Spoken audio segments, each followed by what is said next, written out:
Et tu commences à rentrer progressivement dans cet environnement qui est un peu toxique, tu vois. Et au début, tu vois pas les premiers signaux où tu te dis, bon, bah. Tu sais ce que tu vas faire à partir de maintenant? Instagram, tu vires. Tu sais, il est comme ça, il se gratte un peu là. Il est là. Oh, mon précieux. On voit les clopes. Tu vas subir ou est-ce que tu vas dire non? Stop. Hello à toutes et à tous, j'espère que vous allez bien. On est parti pour ce deuxième épisode, en tout cas de ce hors-série.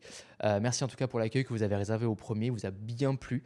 Encore une fois, n'hésitez surtout pas à vous abonner, liker, partager, enregistrer si jamais vous le pouvez, à commenter encore une fois. La chaîne YouTube, ça serait vraiment très bien. J'ai complètement oublié de le faire sur le premier podcast, je crois. Je me suis fait un peu tirer les oreilles par la business manager, donc désolé. Je ne suis pas habitué encore à le faire, ça va rentrer. Encore une fois, c'est le métier qui rentre. Donc n'hésitez surtout pas à vous abonner, liker, partager, commenter si vous pouvez, etc. etc., etc. Aujourd'hui, je suis avec Damien. Damien, comment tu vas? Très bien. La première fois qu'on se retrouve sur ce format-là, ça fait un petit moment qu'on se connaît déjà. C'est même la première fois que je suis sur un format comme ça. Ça fait combien de temps qu'on se connaît? Ça fait un moment, hein? Ça fait un moment, ouais. Ça fait un moment entre le temps où on discutait déjà et après le temps où Ça va faire quoi, 3-4 ans? Ouais, je pense. À peu près, hein. Ouais, Ça passe vite, en vrai. Le temps, je me souviens à l'époque où tu étais à Lyon déjà. Ouais, 3-4 ans déjà. Ouais, déjà, ça passe vite. Est-ce que tu pourrais te présenter succinctement pour ceux qui ne te connaissent pas? Qu'est-ce que tu fais? Qui tu es? Ouais, facile. Je m'appelle Damien, nutritionniste et coach sportif. Donc j'ai la double casquette où j'ai fait du coup des études dans la nutrition, où j'ai un bachelor en nutrition et après j'ai le BPGEPS pour le côté sportif. Et donc du coup ça me permet en fait de jongler entre les deux casquettes et pouvoir en fait prendre en charge les gens sur différentes problématiques et objectifs. Ok. Qu'est-ce qui a fait que tu t'es lancé dans le coaching? Quel était peut-être ce déclic qui fait que le cheminement que tu as eu peut-être ou Cheminement fastidieux. Ah ouais? Ouais. Très fastidieux? Très fastidieux. Ah ouais, à ce moment-là? Très fastidieux. Ouais. Où j'ai jamais été vraiment un bon élève à l'école dans le sens où en fait je m'ennuyais. Ok. En fait, du moment que je m'ennuie, je suis un C'est boulet. quoi? C'était la méthode d'éducation? C'était le Mais rythme? j'accrochais pas en fait. Ok. Je partais en fait dans des branches qui ne me correspondaient pas. Tu parles au niveau scolaire? Ouais, scolaire. Ok. Bon, grosso modo, pour faire simple, j'ai 4 ans de retard entre guillemets. D'accord. J'ai redoublé 2 fois. Il y a 2 fois où j'ai changé de cursus. Sur des trucs complètement opposés à chaque fois? Ouais, complètement posé. J'étais parti en génie mécanique, donc tout ce qui touche à l'ingénierie. Rien à voir. Rien à voir. Ça, et c'était pas mon créneau. J'ai rechangé, j'étais reparti dans des études de logistique, pareil. Ouais, ça t'a pas convenu. Ouais, pas convenu. Et un jour, ma mère, elle m'a dit, mais pourquoi tu... J'étais déjà dans le domaine de la musculation. Et je faisais attention à la nourriture, j'aimais bien ça. Je baignais dedans. Mes parents étaient ils avaient un restaurant gastronomique à l'époque, donc je baignais dans la nutrition et le sport. Okay. Et un jour, ma mère elle m'appelle, elle me dit, mais Damien, mais pourquoi tu pars pas dans la diététique? Ok. Ah, une suggestion comme ça complètement. Ouais, comme ça, une discussion. En sachant qu'entre-temps, tu n'avais pas déjà eu de première expérience, tu n'avais pas eu de... Pas du tout. Donc au final, ma mère, elle me lance ça comme ça, parce que où je m'ennuyais à l'école, tout simplement. Et donc c'était toujours la même chose qui revenait. C'était les profs, Damien, c'est dommage. Ouais. Tu as les capacités de faire plein de choses, mais tu les exploites pas. En fait, je ne les exploite pas parce qu'en fait, je m'embête et je m'ennuie. C'est aussi simple que ça. D'accord. Et un jour, ma mère elle m'a dit ça. Et en fait, ça a trotté, on a cherché. Et au final, on a trouvé des écoles. Et donc, du coup, je suis parti, j'ai fait 3 ans. Et après, ça a roulé. Après. D'accord, ouais. Ok. Après, les fil en aiguille, du coup, tu en es arrivé là où tu en es aujourd'hui. Ouais, exactement. Après, j'ai monté la page Insta il y a... ça va faire quoi, 5 ans, peut-être un truc comme ça. Ouais. 5 ans. Et après, le fil en aiguille, c'est venu comme ça. C'est venu comme ça. Tout simplement, ouais. Ok, ouais. Super.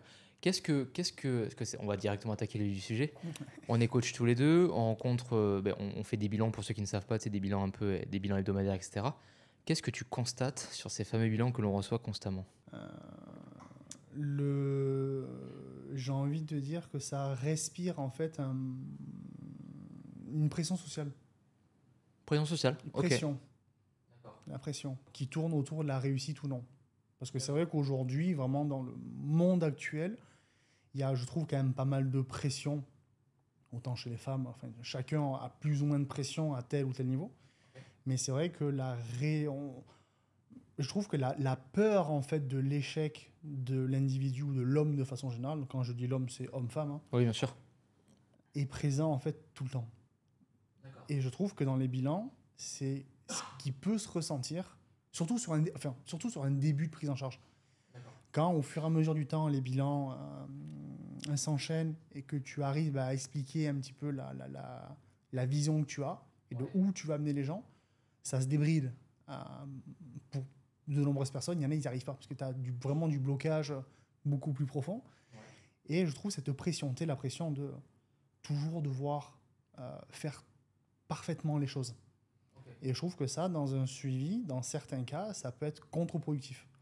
Et je pense qu'il y en a, c'est aussi pour ça qu'ils ont du mal à se lancer, par exemple, dans des démarches d'évolution physique ou d'améliorer des problématiques de santé, parce qu'en fait, ils ont peur de ne pas y arriver.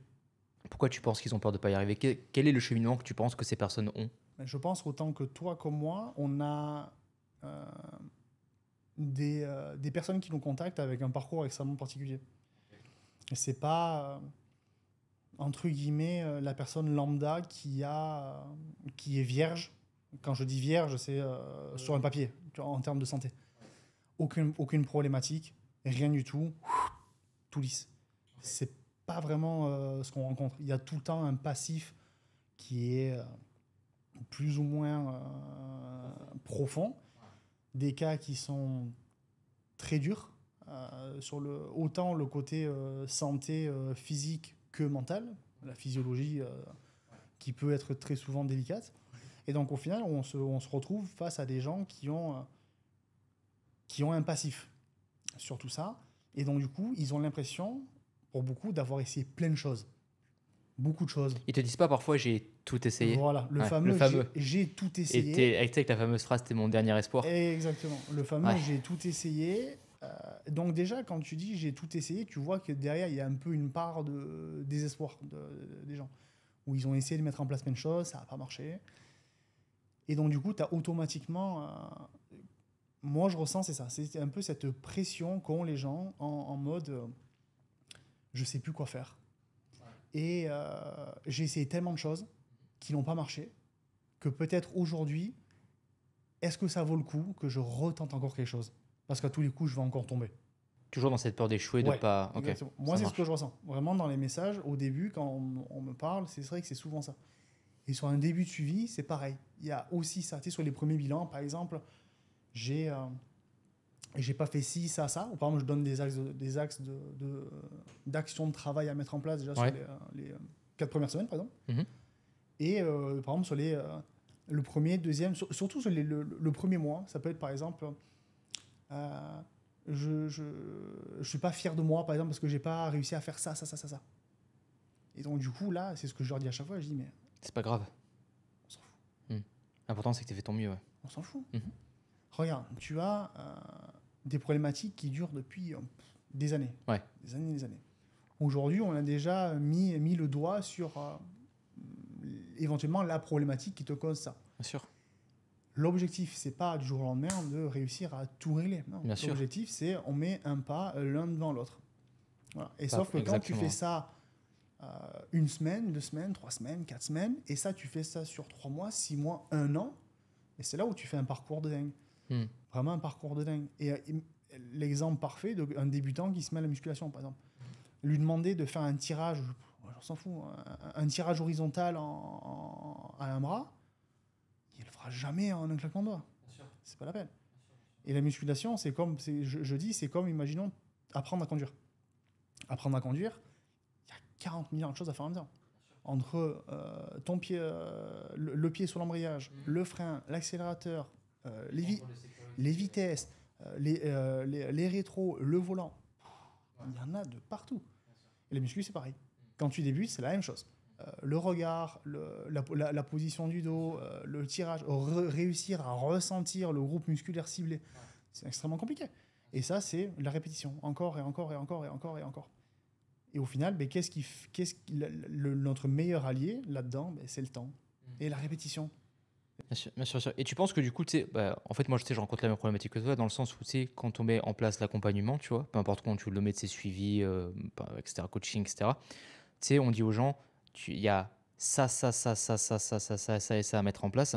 Est-ce que tu penses que les gens se sentent rapidement débordés dès qu'il y a un peu trop de choses à mettre en place indirectement, dès que je sais pas comment dire ça, parce qu'on a tous notre propre prisme indirectement de quelque chose, d'une situation, etc. Est-ce que tu penses que les gens se laissent rapidement décourager, déborder, dès qu'il y a un peu trop qui leur tombe dessus, entre guillemets?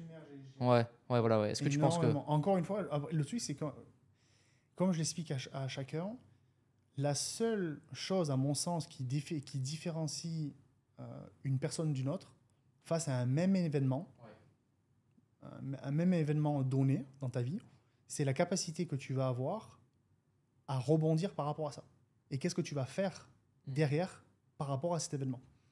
Et par rapport à un même événement donné, mais tu as des personnes qui vont avoir telle façon de réagir et d'autres l'inverse. Et en fonction de la réaction que tu vas avoir, ben soit tu vas avoir cette façon de penser de progressivité dans le temps. Donc tu vois qu'il y a tant de choses à faire, tu vas pas te mettre le stress, mais tu vas te dire, ok, bon là, ma vie elle est comme ça aujourd'hui, je fais ça, effectivement, il faut que je passe de ce point A à un point B. Et donc l'objectif, c'est essayer d'avancer petit à petit. Pour moi, ça c'est la meilleure façon de voir. Pas de pression, on essaie d'avancer. Et tu as la personne, à l'inverse, pour la même action, imaginons les mêmes actions que tu demandes à mettre, bon.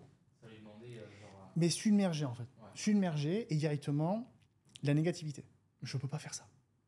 Je peux pas y arriver. Ouais. Moi, c'est quelque chose sur lequel je te rejoins complètement. Et ça me permettait de faire un peu la transition, tu sais, entre, je pense, c'est le comportement que les gens ont, tu sais, un peu de manière générale et un peu ce qu'on voit sur les bilans. Je trouve que notre métier, il est hyper intéressant parce que ça nous permettait plus ou moins de voir un peu l'état actuel, entre guillemets, de la société sur beaucoup de choses. Et c'est vrai que le nombre après, toi, je sais pas trop comment tu organises tes bilans, mais tu sais, moi, ils ont un document à remplir avec le training, la diète, la digestion, transit, sommeil, sommeil, machin, enfin, stress, etc., etc. Et en fait, très souvent, tu sais, je me rends compte parce que tu sais, moi, les bilans, tu sais, je les fais en vidéo et je lis à haute voix ceux qui disent tout le temps.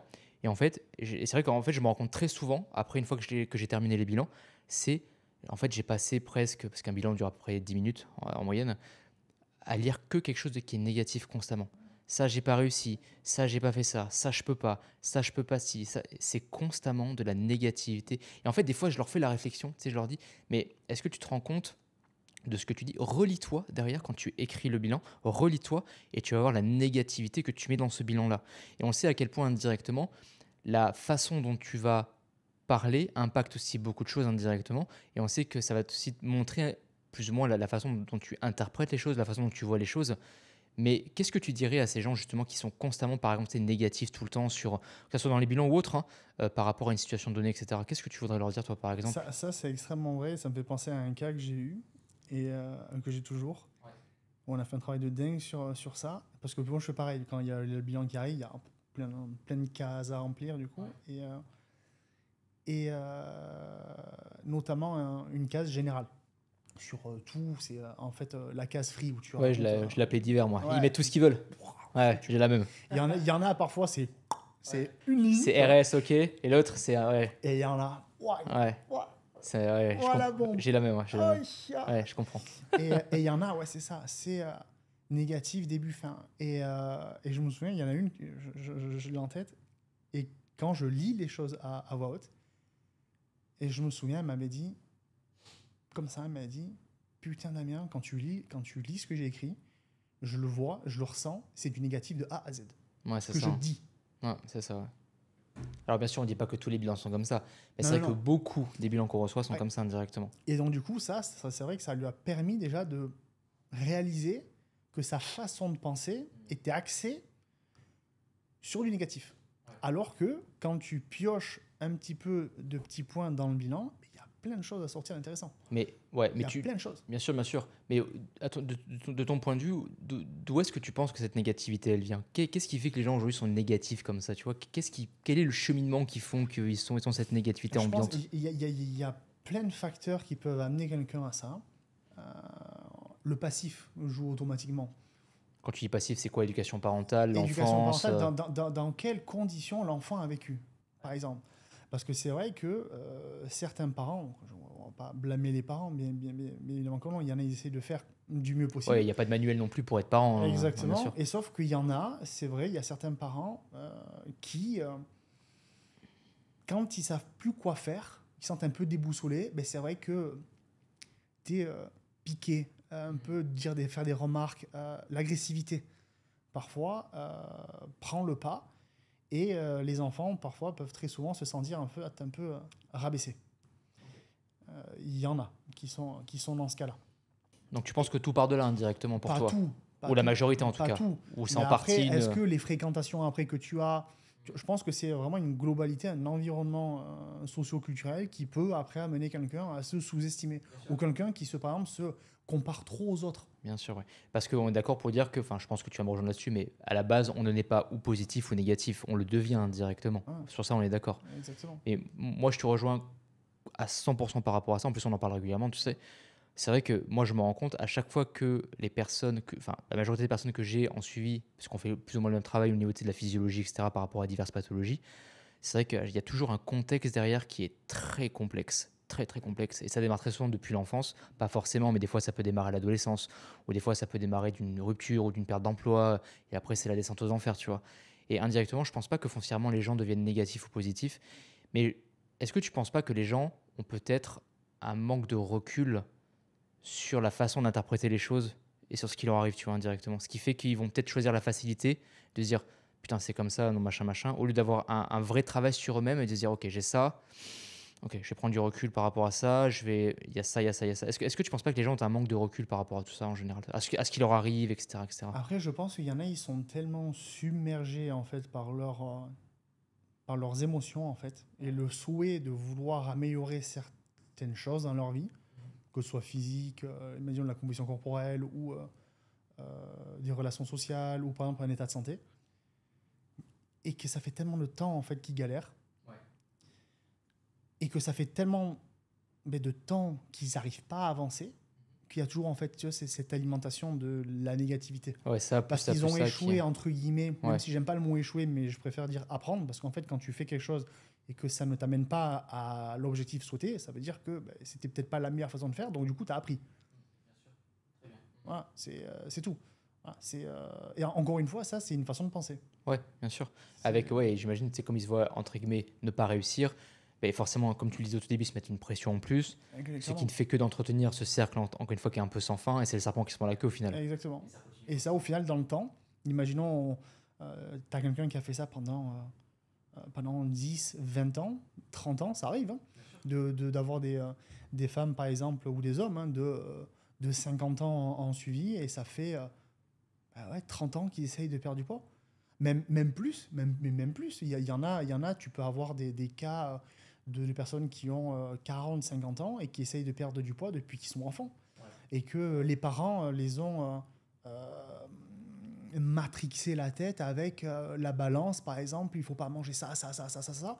Et donc, du coup, au final, l'enfant est conditionné en fait à ça et du coup, ça perdure dans le temps. Donc, quand tu récupères quelqu'un qui a eu cette façon de penser-là pendant 30 ans, Ouais, pour changer le truc, c'est compliqué. 40 ans, Ah, mais entièrement d'accord. c'est long. Ouais. C'est extrêmement long. Et le truc, c'est que les gens comme ça qui nous contactent, très souvent, n'ont pas en fait ce prisme de vision qu'on a, avec tout le recul qu'on a, parce que nous, déjà, on en a suivi pas mal. Et donc, on a tout ce recul-là. Autant, même nous, perso, sur les objectifs physiques qu'on a pu avoir dans notre vie, les objectifs perso, pro, etc., on a une façon de penser qui est projetée sur le progrès. Et il y en a, ils ont du mal, en fait, à avoir ça. Donc, avant que ce soit un suivi, par exemple, imaginons, perte de poids sur une balance, il y a tout un mindset pour moi à corriger déjà. Non, mais je suis entièrement d'accord. Mais en fait, c'est vrai que en fait, ça revient sur ce que tu disais, c'est que à la base, pour être parent, il n'y a pas de mode d'emploi. Ouais. Et on sait qu'indirectement, la façon dont un enfant va évoluer va dépendre du cadre familial plus ou moins qu'il va avoir, avec l'environnement qu'il va avoir à côté, environnement scolaire, environnement social, environnement perso, etc. Mais c'est vrai qu'il n'y a pas vraiment de cadre de manuel pour être parent. Mais il faut oublier que nos parents ont été influencés par qui? Par leurs parents, qui ont été influencés par qui? Par leurs parents. Et en fait, indirectement, à divers degrés de dilution, si je peux dire ça comme ça, ben, on va se retrouver à avoir plus ou moins un schéma moteur, enfin une sorte de schéma qui est répétitif qui se met à chaque fois en place.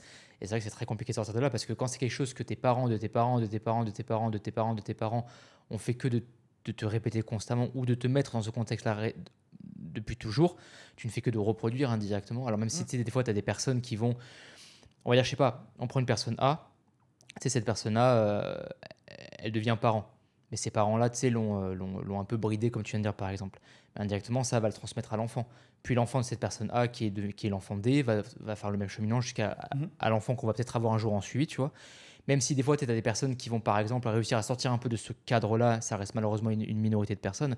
Mais c'est vrai que de manière générale, moi, c'est ce que je constate, c'est que c'était déjà présent avant. Mhm. Et ça, je pense que tu l'as remarqué, et ça, c'est un truc qui me rend ouf, c'est, et ça, je pense que tu as dû te faire déjà la réflexion, combien de fois en suivi, on a, tu sais, moi j'ai une majorité de femmes, toi, je crois que toi aussi. Pareil. Ouais, bon, de toute façon, l'exemple sera le même, mais combien de fois, dans les commentaires, on a des personnes seules et ils disent que les conjoints ne le soutiennent pas, que la famille ne les soutient pas, que les amis font constamment des remarques, des reproches, des critiques, ils envoient des pics. Mais putain, mais. Et en fait, c'est ce que je dis aux gens, c'est que je ne comprends pas cette façon de penser.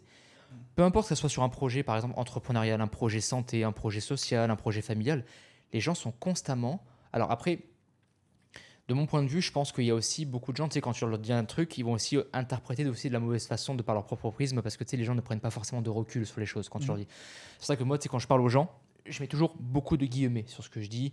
J'essaie vraiment d'être très objectif. Mhm. Je fais exprès de mettre toujours des guillemets, de répéter la même chose pour être sûr qu'on ait bien compris ce que je veux dire, pour être sûr que ça ne soit pas mal interprété, Mhm. tu vois. Mais c'est vrai que je ne comprends pas le fait que quand vous êtes en couple, admettons, que votre partenaire, par exemple, même vous n'êtes pas en couple, mais votre famille, vos amis ou quoi, ne vous soutiennent pas dans vos projets. Et combien de fois ça, on le voit en bilan? Est-ce que c'est pas un truc dont on peut parler, par exemple, tu vois? C'est marrant que tu en parles parce que je voulais exactement glisser sur ça en plus. Parce que tout ce qu'on a dit avant sur l'enfance qui peut découler après sur l'adulte et une façon de penser, le cercle, euh, je sais pas comment ça s'appelle, ça, Cercle mais proche? ouais, non, mais il y a quelqu'un qui avait dit, je sais pas qui c'est, mais j'aime beaucoup cette image, c'est qu'en gros, tu es la moyenne des 5 personnes que tu côtoies le plus. J'adore cette image parce que je la trouve qu'elle est à 100% vraie. Et je sais que moi, personnellement, j'ai fait beaucoup de travail sur ça. Et c'est un monde entre le moment en fait où j'ai sorti des gens de ma vie enfin, que Que je tu me considérais quoi retrouvais plus comme dedans. négatif Ouais, je me ou... retrouvais plus dedans. Ok. Tu vois, et j'ai rencontré d'autres personnes comme toi où la façon de penser me convient beaucoup plus. Ça se rejoint. Beaucoup plus, ouais, clairement. Et il n'y a pas, tu vois, cette négativité derrière. Il y a pas tout ça. Donc, du coup, tu es dans un environnement qui est sain et propice, du coup, à progresser et à avancer.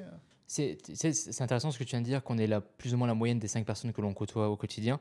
Et j'ai eu cette conversation sur le podcast d'avant, parce que tu es arrivé un peu après enfin, quand on tourne cet épisode-là, j'ai tourné l'épisode 1 avant. Et du coup, il y a Rico qui était à ta place, ou je sais plus si c'était Rico, non, c'était Rico, ouais, qui disait qu'on était je crois que c'était lui, hein.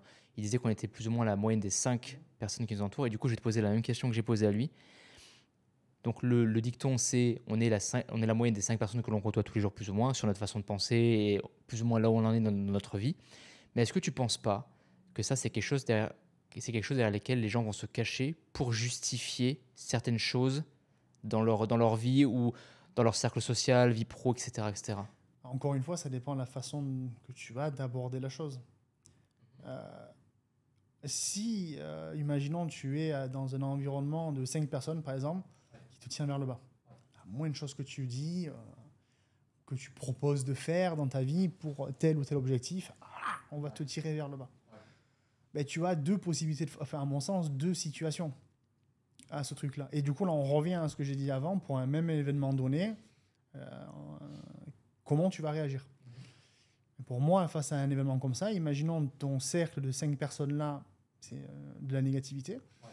Donc, par exemple, dire, prenons l'exemple de quelqu'un qui est en surpoids, par exemple, dire j'ai envie de, et qui est sédentaire, j'ai envie de faire de l'activité physique, me prendre soin de ma santé et tout tralala. Quelqu'un de normalement bien constitué devrait féliciter la personne de faire ça. Quand on tient à quelqu'un en plus, l'aspect santé est important. Et donc, du coup, imaginons que quelqu'un là va tirer la personne vers le bas à lui dire des choses négatives, comme quoi tu vas pas y arriver, tu vas faire ça pendant 3 jours, après tu vas arrêter, tu vas encore tout manger dans ton placard, etc. On te connaît. Bref. Il y a deux façons de penser là. C'est soit tu acceptes et tu restes dans cet environnement-là qui est toxique et qui serait un boulet pour toi dans ton avancée. Hein. Et c'est vrai que ça, je pense que tu vas aussi te retrouver là-dedans, c'est qu'on se retrouve parfois avec une femme ou un homme dans un suivi, qui veut prendre soin de sa santé et avancer, mais par exemple, le conjoint ne met absolument pas du sien et il va par exemple manger tout et n'importe quoi à côté d'elle, devant son nez. Je reconnais tellement la situation. Voilà. C'est vrai. Donc, encore une fois, c'est qu'est-ce que toi, comment vas-tu réagir à ça? Est-ce que tu vas accepter ça et que tu vas faire ça pendant toute l'éternité? Tu vas subir? Ou est-ce que tu vas dire non? Stop. Ouais. Et du coup, tu changes d'environnement. Tu changes, tu dis les choses là. Imaginons la relation, tu fais comprendre que si la personne en face, elle est bornée, moi, de toute façon, une personne qui ne veut pas ton bien et qui te rabaisse sur quoi que tu fasses dans ta vie en étant en couple, t'es pas fait pour être avec elle. C'est aussi simple que ça. T'es pas fait pour être avec cette personne. C'est tout. Et la famille, pour moi, c'est pareil. C'est pas parce que c'est le sang que ça permet aux gens, que ça justifie le fait de rabaisser quelqu'un dans ta famille. C'est pire. Et pour moi, ça, c'est pareil. C'est pas parce que ça fait partie du sang que c'est la porte ouverte. Ouais, non, mais je suis entièrement d'accord avec toi. Et c'est vrai que c'est quelque chose que j'ai vraiment du mal. Mais vraiment sur pas tous les bilans non plus, parce qu'il ne faut pas non plus être aussi tranché. Mais c'est vrai que je le constate, mais très souvent. Mais souvent. Très souvent. Mais à ton avis, pourquoi les gens se comportent comme ça du coup? Qu'est-ce qui fait que les gens soient aussi critiques ou aussi, je ne vais pas dire vindicatifs, mais aussi Moi, se comportent comme ça avec les gens, quoi. Je pense, c'est que les gens qui réagissent comme ça, à critiquer les autres ou à les rabaisser. Tu penses que c'est un reflet de leur propre frustration? Complet. De quelque chose? À 200%. Tu penses? Mais pour moi, j'en suis sûr. C'est ça. C'est qu'en fait, ils aimeraient tellement, ils se sentent incapables d'y arriver et ils n'ont pas envie en fait que la personne réussisse à leur place. Donc du coup, ils tirent. Pourquoi? Parce qu'ils se sentiraient peut-être inférieurs à cette personne, tu penses? Ou parce qu'ils se sentiraient... Soit ça, ou imaginons, ça pourrait les mettre face en fait à leur échec entre guillemets, mais j'aime pas ce mot-là. Tu vois, mais imaginons quelqu'un qui va se dire, moi, ça fait plusieurs années que j'essaie de perdre du poids, j'y arrive pas. Si ma sœur, par exemple, du jour au lendemain, elle y arrive, ça me fout la haine. Il y en a, c'est comme ça qu'ils pensent. Donc du coup, il y en a, c'est comme ça qu'ils sont. Au lieu d'essayer d'amener la personne vers l'objectif qu'elle a. Non, mais bien sûr. Non, mais je suis entièrement d'accord. Et en plus, on le voit, hein, c'est tellement important d'avoir un environnement de qualité, que ça soit au niveau social, familial, pro, perso. Ça conditionne tellement de choses en vrai. Pour moi, ça fait tout. Non, mais je suis entièrement d'accord. Parce que déjà que la vie pour moi, la vie de nos jours est loin d'être simple. Elle est compliquée. Hein. Elle est compliquée. Donc, en plus de ça, si les gens que tu as dans ton cercle proche te mettent des bâtons dans les roues, on va où, quoi? Ouais, c'est compliqué. Ouais. Voilà. Donc après, c'est ça. Rien n'est simple. Même, mais ça arrive. Hein, il y en a dans les suivis. Je me souviens, qui me vient en tête, une femme qui mais c'était délirant, ce qu'elle vivait avec son mari. Impensable. Des choses qu'il faisait. Elle était incroyable. Une femme incroyable. Vraiment incroyable. Elle avait des enfants avec lui. Incroyable. Elle faisait tout. Elle se démenait de tous les côtés. Vraiment incroyable. Et je lui tirais mon chapeau à chaque bilan. Et lui, il l'a tiré vers le bas tout le temps. Et donc, le suivi a duré. Et c'est vrai qu'au fur et à mesure, au final, de souligner en fait tout ça, de tout ce que lui en fait ne faisait absolument rien, et que elle, tout ce qu'elle faisait et comment elle se démenait pour tout, à tout gérer, et au final, elle a vraiment pris conscience en fait que c'était pas acceptable. C'est toxique pour elle, bien sûr. Ultra toxique. Et donc du coup, elle a dégagé. Elle est partie, et au fur et à mesure des bilans, elle m'a dit, putain. Ouais, ça fait du bien de respirer.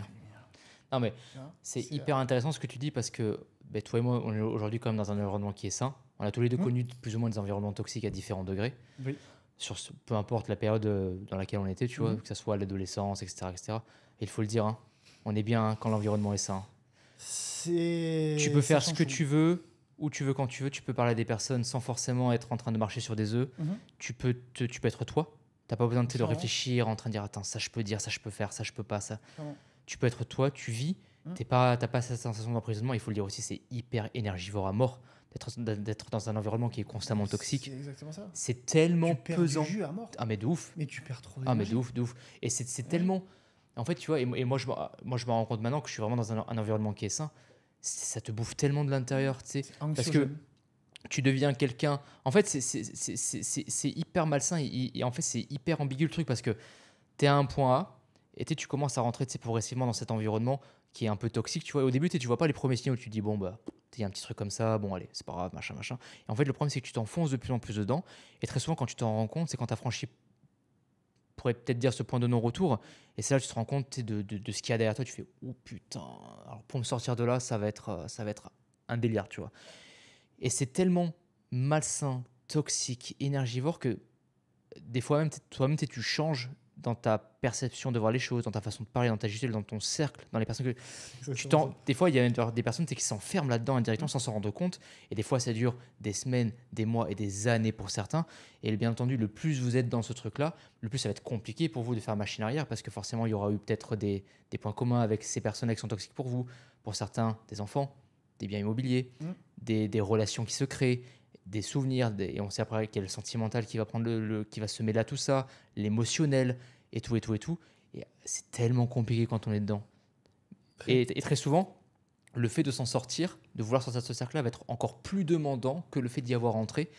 Et je pense qu'il y a beaucoup de gens qui, indirectement, se font cette réflexion-là, qui disent oh, waouh, dans quelle merde je suis, tu vois, dans quel truc je suis, et qui voient, quand ils voient tout ce qu'il y a à faire, et tu sais, ça veut pas dire tu sais, qu'ils ont rien tenté derrière tu sais, pour sortir de là, mais quand ils ont tenté de faire un truc, ils ont vu à quel point c'était demandant, ils se disent ah non, je peux pas. Ouais. C'est très souvent, ça va être beaucoup plus demandant pour eux de sortir de cette situation-là plutôt ça va être beaucoup plus demandant pour eux de sortir de ça que de l'énergie entre guillemets qu'ils ont dépensé pour rentrer dedans. Ouais.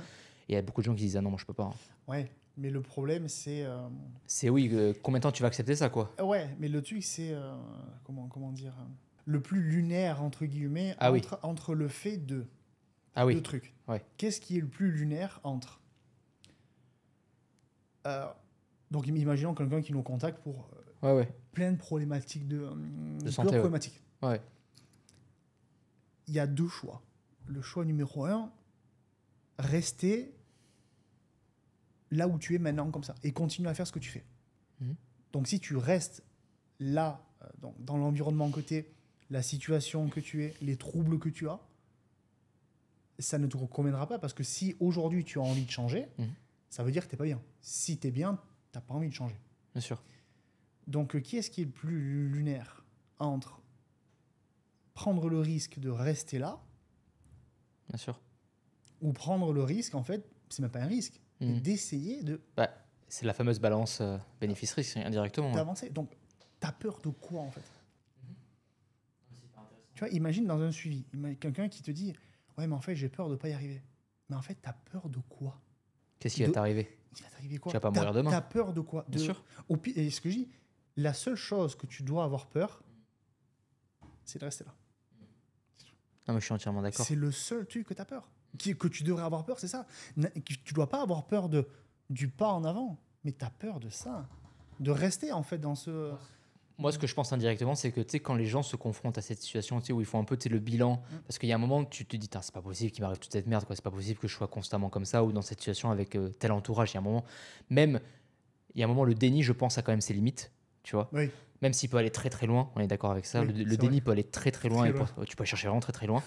Et il y a forcément un moment où genre, tu vas avoir ce déclic qui va dire, ok, alors attends. Je suis comme ça depuis des années. J'ai constamment ça, cet environnement, ce conjoint ou cette conjointe ou cette famille ou ses amis, bref, peu importe. Et il y a forcément un moment où tu fais un peu ce point sur toi-même, etc., etc. Mais moi, je pense qu'indirectement, les gens qui ne s'en sortent pas forcément ou qui ne veulent pas forcément s'en sortir, encore une fois, par déni peut-être ou autre, ils se disent, en fait, indirectement, si j'en suis là, c'est peut-être aussi un peu ma faute. Parce que j'ai peut-être pas fait aussi ce qu'il fallait pour. En sachant que je savais très bien qu'il y avait des signes que j'ai choisis volontairement. Alors, comme je disais au début, quand tu es en dedans, on peut comprendre que tu n'as pas forcément vu les signes. Mais il y a un moment, en fait, il faut pas un bac plus 5 pour voir qu'il y a des choses qui vont pas. Tu vois, il y a forcément des trucs que tu dis, putain, c'est vrai que ça, c'est quand même chelou quand même. Hein. Ça, c'est mon quotidien. Et quand des fois tu parles avec d'autres personnes, tu dis, putain, c'est vrai qu'eux, ils ont pas ça, mais moi, j'ai ça. Bon, peut-être un truc un peu chelou, tu vois. Et je pense qu'indirectement, donc au début, tu vois pas forcément les signes. Et c'est normal, tu vois, parce que bon, des fois, il peut être très, très, très faible et tu n'as pas forcément d'expérience là-dedans, donc ça peut se comprendre. Mais indirectement, tu t'enfonces, donc tu as des signes, tu sais, qui commencent un peu à apparaître, etc., etc. Et moi, je pense que les gens, à un moment, ils sont tellement enfoncés dans le truc, ils disent putain, c'est vrai que c'est un peu ma faute aussi si j'en suis là, tu vois. Mhm. Et est-ce que tu penses pas qu'indirectement, ils sont confrontés à leur propre échec, peut-être, ou leur propre. En fait, ils doivent se rendre des comptes à eux-mêmes indirectement. C'est-à-dire, si j'en suis là, on peut pas dire que c'est forcément que leur faute, parce que des fois, tu auras toujours des contextes qui vont faire que, tu vois. Bien sûr. Mais est-ce que tu penses pas qu'ils se disent peut-être, j'en suis là, peut-être aussi un peu ma faute si j'en suis là, tu vois. Alors que si j'avais peut-être redressé la barre avant, peut-être que j'aurais pu plus facilement éviter ça, ou j'en serais moins pire dans le truc. Après, encore une fois, c'est toujours la même chose. Imaginons quelqu'un qui se dit peut-être que c'est ma faute ou quoi que ce soit, parce que j'ai pas fait ci, ça. Et dans un sens, c'est bien.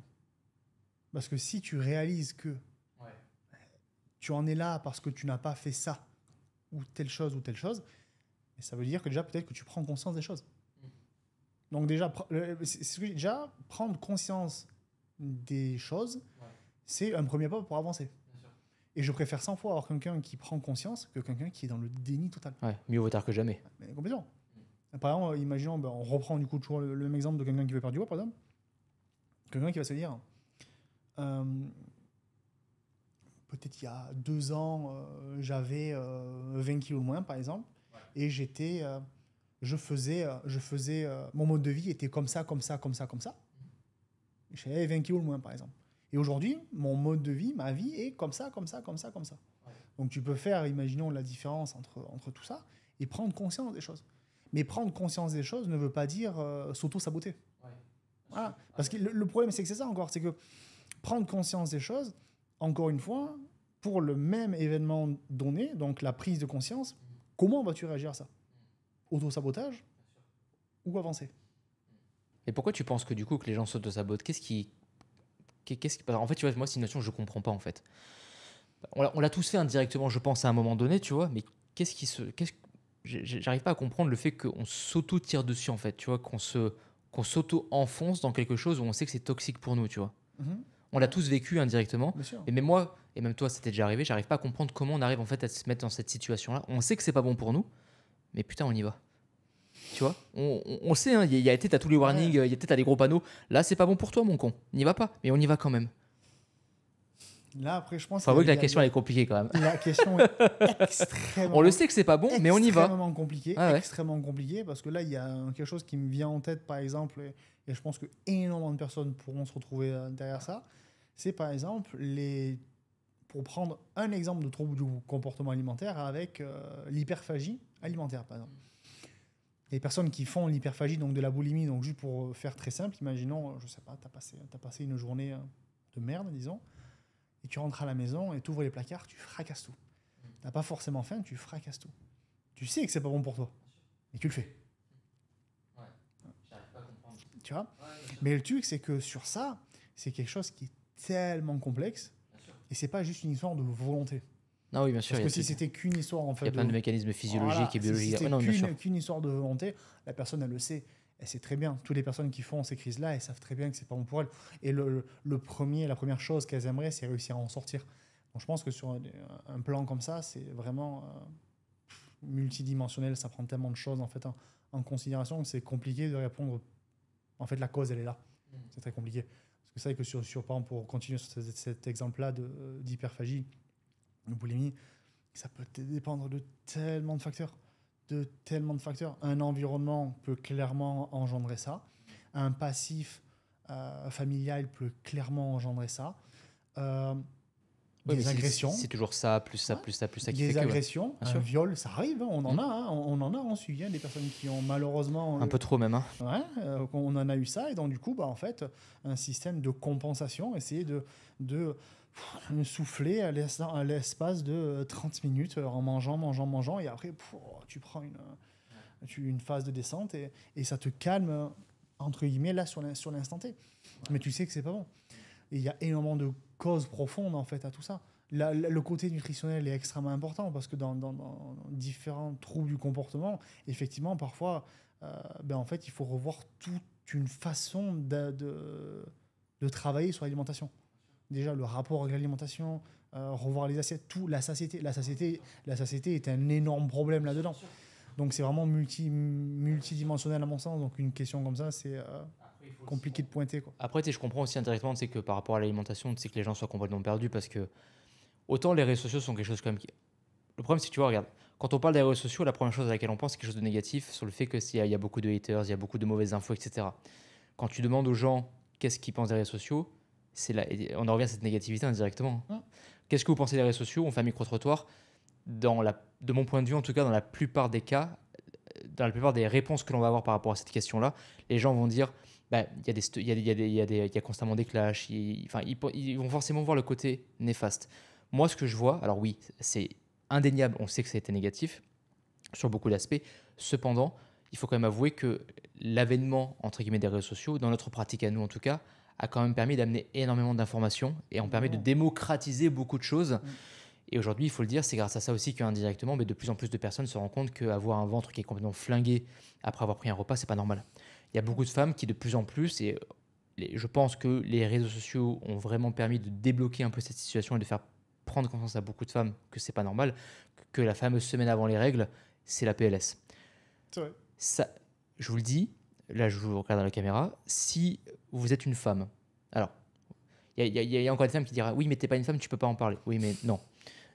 J'ai 80-90% des femmes que j'ai en suivi, donc je pense qu'on a un peu de légitimité, même si on n'est pas des femmes. Bref, si vous êtes une femme et que la semaine avant vos règles, vous êtes littéralement en PLS, c'est normal physiologiquement d'avoir quelques petits inconforts, et ça la littérature, je pense que tu le diras aussi, le confirme aussi d'avoir des petits inconforts. Mais il n'est pas normal, la semaine avant vos règles, d'être complètement en PLS, que ce soit au niveau des douleurs, que ça vous invalide complètement, de terminer avec la bouillotte, de devoir poser des jours de RTT parce que vous ne pouvez pas les travailler, d'être complètement fatigué, épuisé, d'avoir des sauts d'humeur avec une certaine extrémité en termes de changement de comportement. Ce n'est pas normal. C'est normal d'avoir des petits inconforts, mais ce n'est pas normal d'être complètement en PLS et que ça vous pourrisse la vie au point que vous vivez pas, que vous ne vivez plus. Ok, exactement. Et c'est pareil pour le digestif. Ce n'est pas normal que dès que vous consommiez le moindre truc, vous ayez le ventre d'une femme enceinte, que vous soyez un homme ou une femme au passage. Hein. Ce n'est pas normal que dès que vous consommez un truc, vous ayez des remontées gastriques, des reflux gastriques, des RO, des problèmes d'estomac, des dyspepsies, une haleine qui est très forte, et j'en passe et des meilleurs. Et même les enfants au passage. Même les enfants, etc. Peu importe votre âge, peu importe là où vous en êtes dans votre vie, ce n'est pas normal. D'accord ? Et je pense que, du coup, pour revenir à ce que je disais, c'est que les réseaux sociaux ont vraiment permis, je pense, de démocratiser énormément de choses, d'apporter une réponse enfin à beaucoup de personnes, tu vois, sur beaucoup des problématiques qu'elles avaient, parce qu'il y a de plus en plus de personnes qui en parlent. Il y a aussi de plus en plus de personnes connues qui en parlent, donc forcément ça propage, tu sais, cette bonne parole, cette bonne information. Il est vrai aussi qu'il y a beaucoup d'infos. Bon, on va forcément passer par un peu de négatif, mais le trop d'infos, il y a de tout et de tout. Dans tout, il y a tout, mais dans tout, il y a tout et il y a tout. Et dans ce tout-là, il y a aussi le lot de mauvaises informations, et on sait à quel point malheureusement la mauvaise information, et ça rejoint un peu ce que l'on disait au tout début, c'est sur les environnements un peu particuliers, etc. Un environnement particulier va avoir beaucoup plus un environnement toxique va avoir beaucoup plus de facilité à se répandre qu'un environnement qui est sain. Parce qu'un environnement qui est sain est beaucoup plus long à construire, alors qu'un environnement toxique, pas forcément. Et c'est pareil pour l'information. Une information fausse se propage beaucoup plus facilement indirectement qu'une information qui est vraie. Et après, je sais plus comment ça s'appelle. Tu sais, il y a une loi comme ça qui dit que pour justifier un truc ou pour contrecarrer un truc, ça demandait encore plus d'énergie. Je sais plus comment ça s'appelle. C'est la loi de... J'ai plus le nom. Je vois très bien. Ouais. Tu vois ce que je veux dire, voilà. Que pour démonter quelque chose qui a été dit... Pour débunker un truc, il va te falloir beaucoup plus... Voilà, exactement. Ouais, pour en gros démonter A, il va falloir dire B, C, D, E et j'en passe et des meilleurs. Voilà. Et c'est un peu ce qu'on fait en suivi en fait à chaque fois. Hein. Ah ouais, c'est ouf. Oh, c'est ouf. Bien, parce que pour moi, la grosse problématique des réseaux sociaux, c'est en fait, il y a la demi-mesure et le contexte, il n'y est pas. C'est en fait, c'est soit c'est ça c'est bon, ça c'est mauvais, point. Mais la santé, c'est pas ça en fait. C'est pas ça du tout. C'est tellement contextuel. Beaucoup de personnes viennent nous voir comme ça. Bien sûr. Alors j'ai arrêté ça. Et ça marche pas. Ça marche pas. Ouais. Parce que tu as oublié tout le contexte. C'est ça. C'est toujours contextuel. Pourquoi hein. Toujours. En fait, vous devez comprendre que en fait, c'est intéressant parce que on en parlait dans le podcast d'avant où on parlait du fait que les gens sont constamment en train de mettre des étiquettes et du fait de cette étiquette, tu vas voir, les gens vont dire tu as cette étiquette donc tu es ça. Mais encore une fois, vous devez comprendre qu'un individu, c'est plus qu'une simple étiquette, c'est ça, plus ça qui va faire que. Et encore une fois, il faut accepter que cet individu-là, il n'y a rien qui est noir, il n'y a rien qui est blanc. Et c'est tout le temps gris en fait, parce qu'il y a toujours différents prismes, différentes façons de voir les choses, etc., etc. Et que ça sera toujours du contextuel. Et toute info que vous entendez, un podcast que vous écoutez, une vidéo que vous regardez, un livre que vous lisez, pensez toujours à ramener au contexte en fait. C'est tout le temps contextuel. Parce que, en fait, je comprends pas comment tu ne peux pas contextualiser un truc, parce que ça sera toujours comme ça en fait. Et ça, il y a des gens qui ont du mal à l'accepter dans les informations qu'ils entendent. Ils disent, ah ok, c'est ça, donc c'est forcément ça. Non, justement. Encore une fois, et je pense que tu me rejoindras là-dessus, mais quand vous entendez une information, que vous regardez une vidéo, que vous écoutez un podcast, etc., moi, ce que je dis aux gens, c'est procéder un peu comme un arbre un peu de décision. Vous entendez une info, ok, 2 options. 1, je la retiens. 2, je l'oublie. Donc je l'oublie, on s'en fout. Je la retiens, ok, on descend dans l'arbre de décision. Donc du coup, est-ce que cette information, est-ce que je veux la retenir? Est-ce que je peux l'appliquer? Est-ce que je veux l'appliquer? Est-ce que c'est applicable pour moi? Et après, on descend dans cet arbre de décision jusqu'à ce que vous décidiez peut-être de mettre ça en place pour vous, etc., etc., etc., tu vois. Et ça, vous devez apprendre à toujours faire, je pense en tout cas, ce cheminement-là, parce que ça va vous permettre d'épurer tellement de conneries, tellement de merde que l'on voit constamment sur les réseaux sociaux. Il y en a beaucoup. Ah ouais, de ouf. Énormément. De ouf. Ouais. Énormément. C'est terrible. Après, le problème des réseaux sociaux aussi, c'est ça, c'est que y en a, ils prennent la décision de prendre quelque chose de tranchant. En fait, pour que... Tu penses que c'est volontaire? Il y en a, ils font exprès. D'être vraiment sur du tranchant, en gros, scinder en fait deux publics. Un public qui va valider ce que tu dis et un autre public qui va ne pas valider. Et les gens, après, se démontent après dans les commentaires. Ils se démontent. Et ça fait de la visibilité après derrière. Moi, c'est quelque chose que je déteste après. Mais tu vas beaucoup plus percuter, entre guillemets, un peu sur les réseaux avec quelqu'un qui va être tranchant et qui va dire ouais, ça c'est de la merde, tu vois. Parler comme ça, que quelqu'un qui va être posé et qui va mettre un peu d'eau dans le vin en fonction de problématiques. Mais... Je suis entièrement d'accord. Moi, je pense vraiment qu'il y a des gens qui font vraiment exprès de propager, pas forcément de propager, mais de mettre beaucoup d'ambiguïté dans ce qu'ils disent pour que ça crée un débat, parce qu'ils savent que l'algorithme, il adore ça, et indirectement, ça fait monter. Mais au final, est-ce que ça aide les gens plus que ça?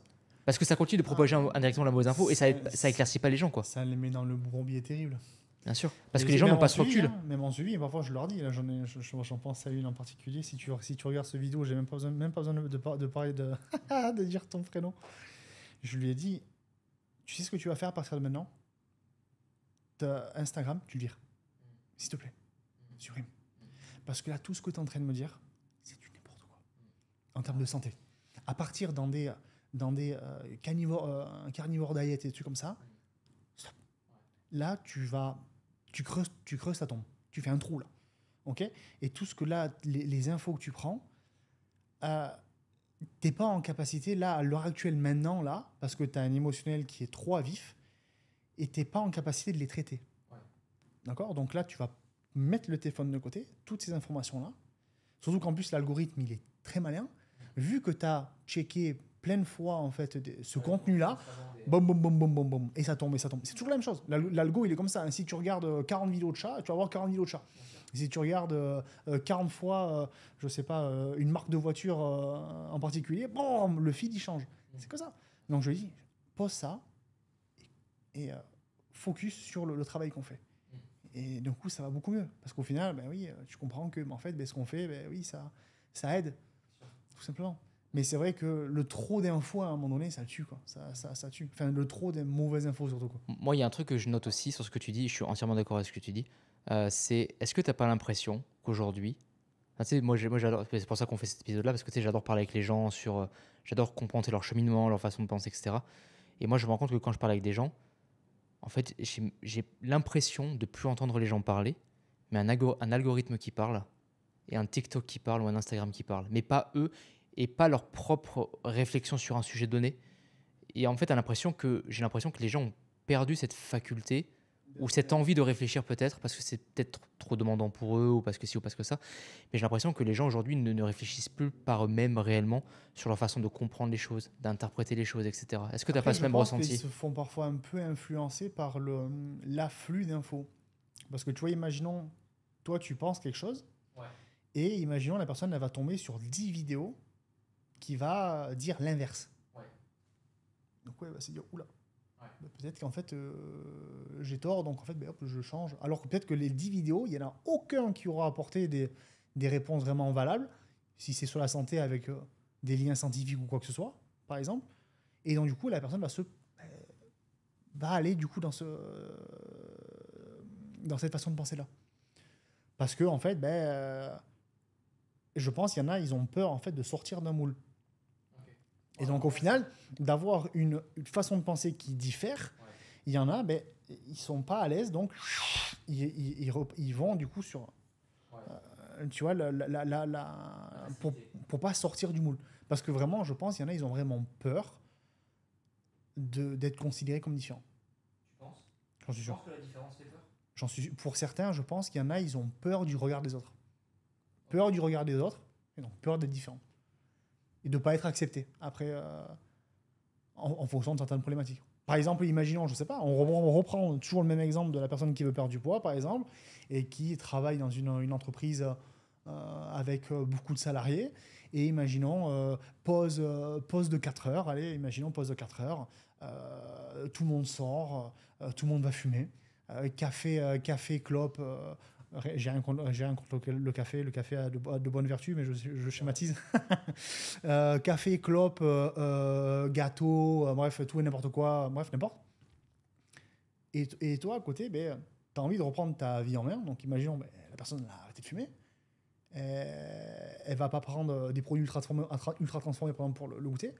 Et je sais pas, même un gâteau qu'elle a fait même à la maison, n'importe. Ça a des fruits, n'importe, on s'en fiche. Et imaginons, du jour au lendemain, elle avait ce groupe de personnes-là où elle allait fumer et manger, du coup, imaginons des gâteaux industriels. Et du jour au lendemain, hop, elle arrive, elle fume plus. Est-ce que le groupe va, entre guillemets, accepter le truc et la féliciter? Et du coup, on revient à ce qu'on disait au début. Donc, de féliciter et d'être dans cet environnement sain. Ou, entre guillemets, se faire critiquer et rejeter. Et donc, du coup, est-ce que la personne va continuer à vouloir mettre en place ce qu'elle a essayé, ou est-ce qu'en fait, par peur d'être rejetée ou d'être différente, est-ce qu'elle va pas revenir en fait dans le rang? Du coup, c'est cette différence qui fait peur. Alors, le fait d'avoir peut-être des standards, des façons de voir les choses, des façons de pratiquer différentes, par peur d'exclusion d'un groupe, peut-être? Je pense qu'il y en a, c'est comme ça. Je pense qu'il y en a, ils ont cette façon de penser.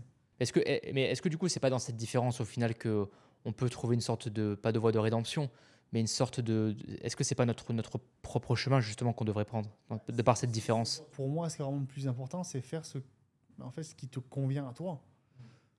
C'est tout. Si en fait tu te rends compte que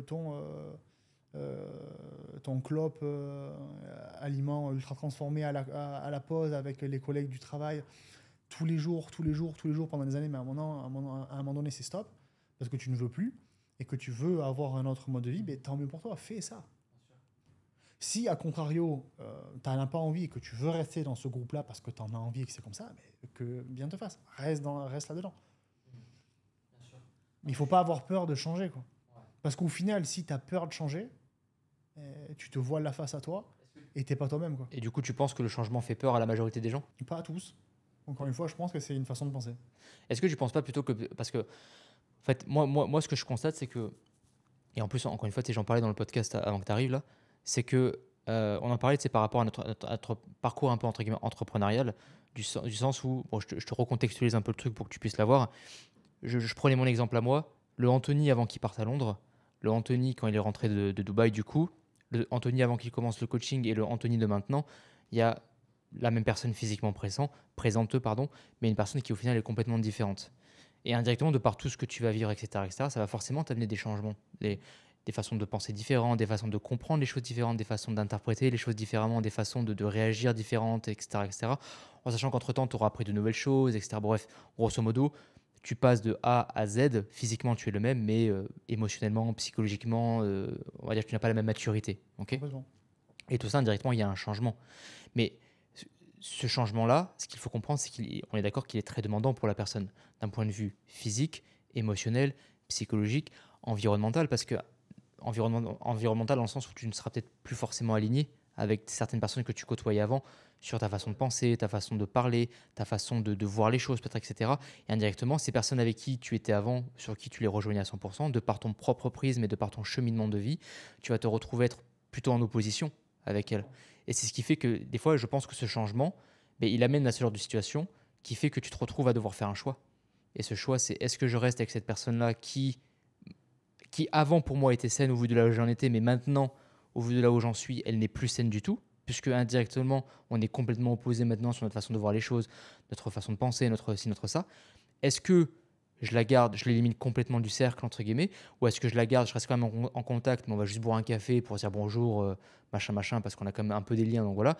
Ou alors est-ce que je continue de la garder en sachant qu'entre-temps, elle va peut-être être toxique pour moi, indirectement, et que moi, je pense que lorsqu'il y a des choix comme ça qui s'amènent, les gens ne sont pas forcément prêts à faire ce qu'il faut parce qu'ils ont peur après peut-être des conséquences que cela va avoir ou peut-être que, mais encore une fois, on en revient à ce fameux changement qui va être très demandant pour les personnes et sur le fait que ce changement est très demandant et je pense que pas tout le monde n'est prêt à accepter ce changement que ça demande, même si tu sais que ce changement va être bénéfique. Et on en revient à cette situation qu'on disait, on sait que c'est pas bon pour nous, mais on y reste et on y va tout droit dans le mur. Mais quand on sait que c'est bon pour nous, j'ai l'impression qu'on a plus de difficultés à y aller parce que ça nous oblige à prendre une certaine direction qui va nous demander de faire des choix, de faire des concessions, de faire des sacrifices pour certains, etc. etc. Et je pense que ça, pas tout le monde est prêt à l'accepter indirectement, tu vois. Non, je pense qu'il y a, après, encore une fois, sur ça, c'est que ça dépend, je pense, les problématiques de chacun.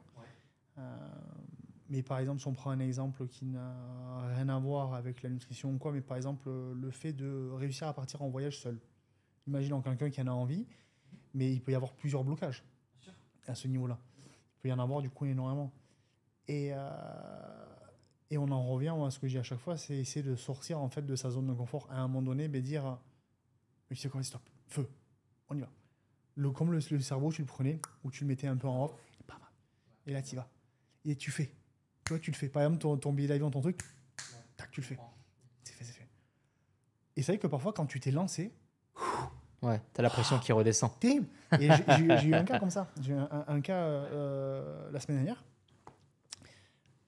où on commence et donc du coup je lui envoie grosso modo le questionnaire avec ma façon de penser en plus de ça. Et là, du coup, le premier message qu'elle m'a écrit, c'est le fait d'avoir lu ça et d'avoir franchi le pas, ça me libère. Et je lui ai dit, bah, tu sais quoi, si ça peut déjà être bénéfique alors qu'on n'a rien fait, bah, très bien. Et qu'est-ce qui a fait le passage à l'action?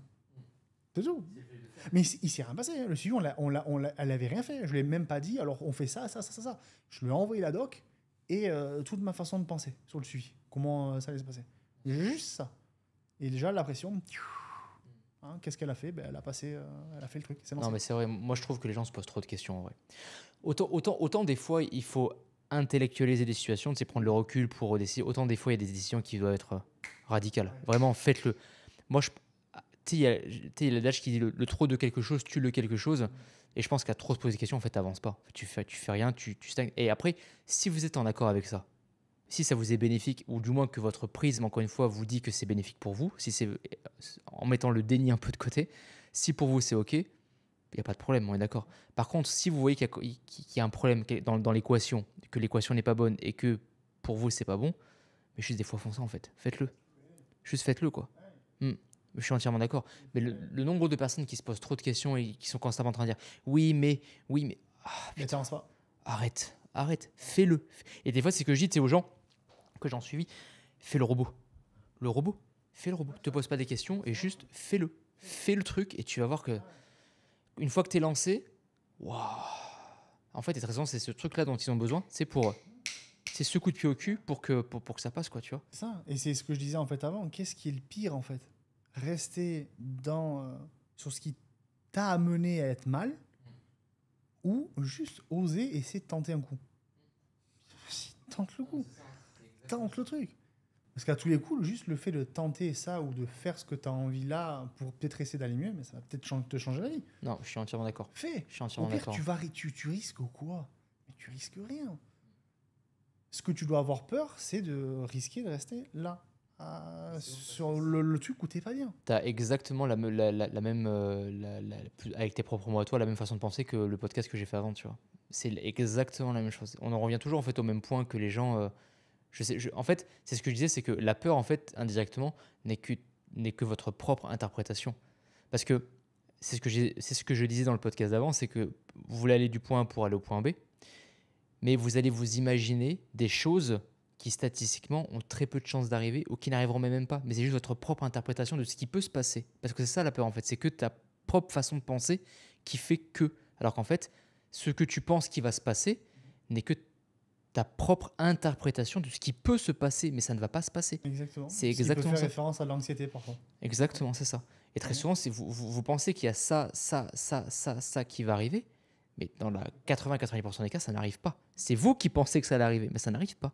Donc juste des fois, faites le robot avec votre propre façon de faire, mais faites-le. Et des fois, c'est tellement bon de ne pas intellectualiser un truc. C'est tellement bon. Ouais. Oh, Et juste juste des fois... à un moment donné, juste un truc simple, mais lâche tout. Ouais. Tu vois, arrête Ouais. de. Stop. Ça. Ouais. Des fois, je leur dis, Trop d'infos. stop, arrête, stop. Ouais. Lâche. Lâche l'affaire, lâche cette méta, déleste-toi de ça. Non, mais laisse aller. Exactement. Mais juste. Ah, mais c'est ça. Hein. Souffle. Et des fois, en plus, ils le Tu vois, disent. et c'est ce que je dis vraiment. Trop de pression. Ouais. Trop de pression. Et des fois, ils le disent. Hein. Waouh, c'est vrai que Ah ouais, mais j'ai trop de enfin pression. lâché, ça fait du bien. Hein. Trop de pression. Parce que la problématique de trop se mettre de pression, c'est qu'encore une fois, il y en a, le fait de se mettre parfois un peu de pression est bénéfique pour eux. Parce qu'en fait, avoir juste ce qu'il faut, ça va leur permettre de. Comme s'il y avait, entre guillemets, un coup de pied au cul un peu permanent pour les aider du coup à avancer. Mais à l'inverse, il y en a, de se mettre trop de pression, ça les tétanise. Ouais. Tétanisé complet. Face à comme si, imaginons, je sais pas, il se passe quelque chose, boum, et d'un coup, tétanisé, ils bougent plus. Et ils font plus rien. Et ça, c'est ce que je leur dis. Imaginons quelqu'un qui commence, un suivi ou quoi, et qui dit, waouh, mais il y a trop de trucs, je vais jamais y arriver. Je lui dis, attends, qu'est-ce qui est mieux de faire 0 ou peut-être sur les 4 premières semaines, 50%. Qu'est-ce qui est le mieux? Ah ben oui, vu comme ça. Et du coup, on en revient encore à ce que j'ai dit depuis le début, la façon de penser. Mais c'est que ça. C'est la façon de penser. Personne te dit comme ça, du jour au lendemain, il faut faire 100%. Non, avant, tu es à 0 pour l'instant. Voilà, tu es à 0. Tu as plein d'objectifs, santé, physique, tu es à 0. Voilà, c'est tout. Tu es à 0. Ben, déjà, fais 30. 30, c'est mieux que rien. C'est comme si demain, je te parle salaire. C'est quoi le mieux? 0 ou 30%? Ouais, non, bien sûr. Non, mais je suis d'accord. Ben voilà. Non, mais bien sûr, je suis C'est d'accord. toujours ça. Et après, ben, tu essaies d'aller plus loin. Non, mais je suis d'accord. Les gens n'ont pas vraiment conscience, je pense. Alors, ce que je veux dire, c'est peut-être très bateau, mais tu sais, de ce que tu peux tirer du fait de faire ça, plus ça, plus ça. Tu sais, un tout petit peu chaque jour, en fait, indirectement. Et par cet effet d'accumulation, ben, tu te retrouves au début à avoir ça, mais après, tu as ça. Et quand tu te regarderas dans 3 mois, tu feras, putain, c'est vrai qu'en fait, le digestif, par exemple, c'est vrai qu'il y a beaucoup mieux, tu vois. Alors que sur le moment, tu voyais pas forcément les effets. Mais quand tu compares il y a 3 mois, c'est mieux. Et après, 3 mois passent, de plus, tu refais le point en comparaison des 6 mois, puis après des 9 et des 1 an, et tu vois qu'en fait, ça passe très très vite, en fait, au final. Ça passe extrêmement vite. Extrêmement vite. Ah non, mais ça, c'est clair. Est-ce que tu penses que les gens ont peut-être une mauvaise interprétation de la notion du temps, dans le sens où ils ont l'impression que ça va leur demander beaucoup plus que ce qu'ils ne pensent, alors qu'en réalité, pas du tout? Je pense que c'est l'inverse. Tu penses? Ouais. Ouais. Ouais. Je pense que quand on parle santé ou objectif, il y en a qui pensent trop vite, trop court. Ok. Ils ne se rendent pas compte des choses. Ok. Parce qu'ils ont du mal à se projeter, ou parce que... Je pense que déjà, la projection dans le temps leur fait peur. Ok. Tu vois, par exemple, quand à tu court terme ou à long terme, tu veux dire? À long terme. Moyen, long. Moyen long terme. Imaginons quelqu'un, je reprends toujours le même exemple, hein, quelqu'un qui veut perdre du poids, sédentaire, etc. Toujours cet exemple, je pense, qui peut parler à beaucoup de monde et qui est simple à imaginer. Donc, imaginons pas de muscu, rien du tout. La réalité, pour changer et avancer et progresser, voudrait dire que ça prendra des années. Ouais. La musculation, c'est des années. Et quand je vois, par exemple, dans les questionnaires, je suis à un niveau avancé en muscu, j'ai commencé il y a 1 an. Non. Non. Vous n'y êtes pas. Tu n'y es pas. Okay, je ne suis pas méchant, je suis juste réaliste. Encore une fois, parenthèse, il y en a, ils sont parfois plus ou moins aptes à encaisser la réalité que d'autres. Et c'est vrai que parfois, quand je pense, il y a des personnes, ils ont du mal à se projeter, à se dire, par exemple, je vais travailler pendant 1 an, 2 ans, tu vois, par exemple, sur moi, sur ma composition corporelle, sur ma façon de vivre. Ça paraît trop loin, mais ça passe tellement vite. Mais ça passe tellement vite. Et c'est ce que je dis en fait, à chaque fois, c'est l'objectif. Ce qu'il faut avoir en tête, c'est que ça ne va pas mettre, par exemple, 2 ans avant d'obtenir des résultats. Mais c'est juste que là, à l'heure actuelle, le point où tu es aujourd'hui et le point qu'il est possible d'aller toucher, par exemple, même avec un suivi de 1 an, 2 ans, 3 ans, il est énorme. Mais ça prendra du temps pour vraiment faire tout ce cheminement-là. Mais ça ne veut pas dire que, par exemple, si tu prends un suivi par exemple, sur 1 an ou 2, que sur le premier jour jusqu'à la deuxième année, tu n'auras pas évolué. Tu auras évolué énormément. Il ne faut pas avoir peur du temps. Et justement, le temps, c'est le meilleur allié. C'est tout. Parce que qu'est-ce qui te fait avancer? Pour reprendre le cas de la musculation, c'est la répétition. Faire et faire. Et faire encore. Alors parfois, c'est peut-être pas fun. Si ton coach en fait te fait pas changer de training toutes les 3 semaines, c'est pas pour rien. Hein, c'est parce qu'il faut que tu répètes encore. Voilà. Et c'est pas pour rien que même parfois j'en ai en 1 an, le training c'est le même. Hein, ils ont appris à un point A et 365 jours après, c'est le même training, mais il y a eu une évolution de fou. Ouais, il n'y a pas d'incohérence à ça. Qu'est-ce qu'ils ont fait? Ils y sont allés, ils ont fait encore. Et ils ont progressé dessus. Et tant que tu progresses. C'est ça, ouais. Bon, et même, on est d'accord que la progression ne sera jamais linéaire. Mais tu sais, même pour des personnes que j'en suis, et ça, vous pouvez très, très facilement le retranscrire un peu dans la vie de tous les jours, la vie est constamment comme ça. D'accord. Donc, un suivi sera constamment comme ça. Et c'est pas parce que, en fait, et ça, c'est un truc que moi, je pense que tu me rejoindras par rapport à ça. On va prendre une échelle de 10, ok. On va dire que tu as constamment un 8 sur 10, admettons, pendant des semaines et des semaines d'affilée. Il suffit d'un seul, tu vois où je veux en venir, un seul 2 sur 10. Retour à la case départ. Putain, et remettre tout en question. Et dire, ah, mais ce que j'ai fait, ça sert à rien. Et si, et ça. Mais mon gars, sur 100% des semaines qu'on a eues, il y a eu une seule fois où tu as eu un 2 sur 10. Est-ce que c'est si significatif que ça? Et indirectement, cette remarque-là, on la prend sur les fameux repas de fin d'année, les fêtes de Noël. C'est vrai. L'écart que vous allez faire à la fin de l'année. J'ai peur de les anniversaires que vous allez avoir, etc. Voilà, exactement. Ou les vacances que vous prenez. Est-ce que vous... et encore une fois, on en parle au fait que les gens, encore une fois, ont du mal à prendre du recul et ont du mal à objectiver. Est-ce que vous pensez réellement que c'est qu'un seul repas ou un seul 2 sur 10 qui va niquer tous les 8 sur 10 que vous avez eu avant? Soyons honnêtes. Et quand je leur dis, ils me disent, c'est vrai que non. Merci. Et encore une fois, vous devez accepter que ça sera tout le temps comme ça. Ça a été, c'est et ça sera comme ça. Et c'est ce que je dis à tout le monde, c'est que vous voulez gagner la partie, commencez par accepter les règles du jeu. Acceptez-les, ça sera tout le temps comme ça. Ça a été, c'est et ça sera comme ça. Encore. Pour vous, vos potes, votre famille, vos enfants, même pour vos chiens, ça sera tout le temps comme ça. C'est le jeu qui veut ça. Donc acceptez les règles du jeu pour pouvoir gagner la partie. Et c'est que si vous acceptez les règles du jeu que vous avez une chance de gagner la partie. Ça ne veut pas dire que vous ne pouvez pas contourner les règles, c'est-à-dire que vous acceptez les règles pour jouer la partie. Et vous devez faire avec. Et c'est comme ça. Mais le problème, c'est que les gens, à chaque fois, dès qu'il y a le moindre truc... moindre sable... Alors ça fait partie du jeu. C'est la vie, en fait. Et ça, c'est une façon de penser que je ne comprends pas. Tu vois, chez moi, ça fait 404 erreurs not found. Je ne comprends pas le truc. Pourquoi, dès qu'il y a le moindre truc qui va de travers, de suite, vous remettez tout en question. Et de suite, vous êtes là. Ah, mais non. Mais pourquoi? Je pense qu'on peut revenir sur ce qu'on avait dit avant, le passif, la façon de penser de façon générale. Où il y en a, ils ont la capacité de se dire, bon, par exemple là, quand je repense à d'où je viens, par exemple, si on reparle toujours d'une évolution physique, imaginons, on prend quelqu'un qui a l'obésité, pour prendre un peu plus un extrême.